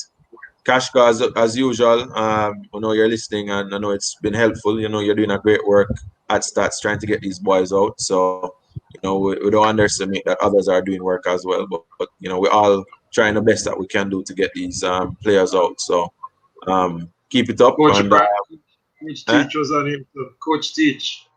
Yeah. So, yeah, Big up, Coach. yeah. You beat him at the NCAA. Yeah, up in Georgia. I remember the game. Georgia State. Yeah. All right, guys. So we're out. We'll see you next week, Thursday. That's the 25th, and we'll have another live. Yeah, we'll confirm who will be on next week, Thursday. Thanks for joining, and 7 p.m. Jamaica time, 8 p.m. Eastern next week, Thursday. If you guys have questions, on our Facebook page, please post them so we can. Or if you have a particular topic or of interest that you want us to talk on, do that. Check us out at Go Ballaz, and go on our YouTube channel, Go Ballaz as well. Subscribe to the channel and look at our videos. There's a lot of work that we're doing, and continue to do stuff. And Greg and I will keep putting stuff out that will be a benefit to everyone. So have a good night, everyone, and we'll see you next week, Thursday. Big up, Greg. Come on, God bless me. I love.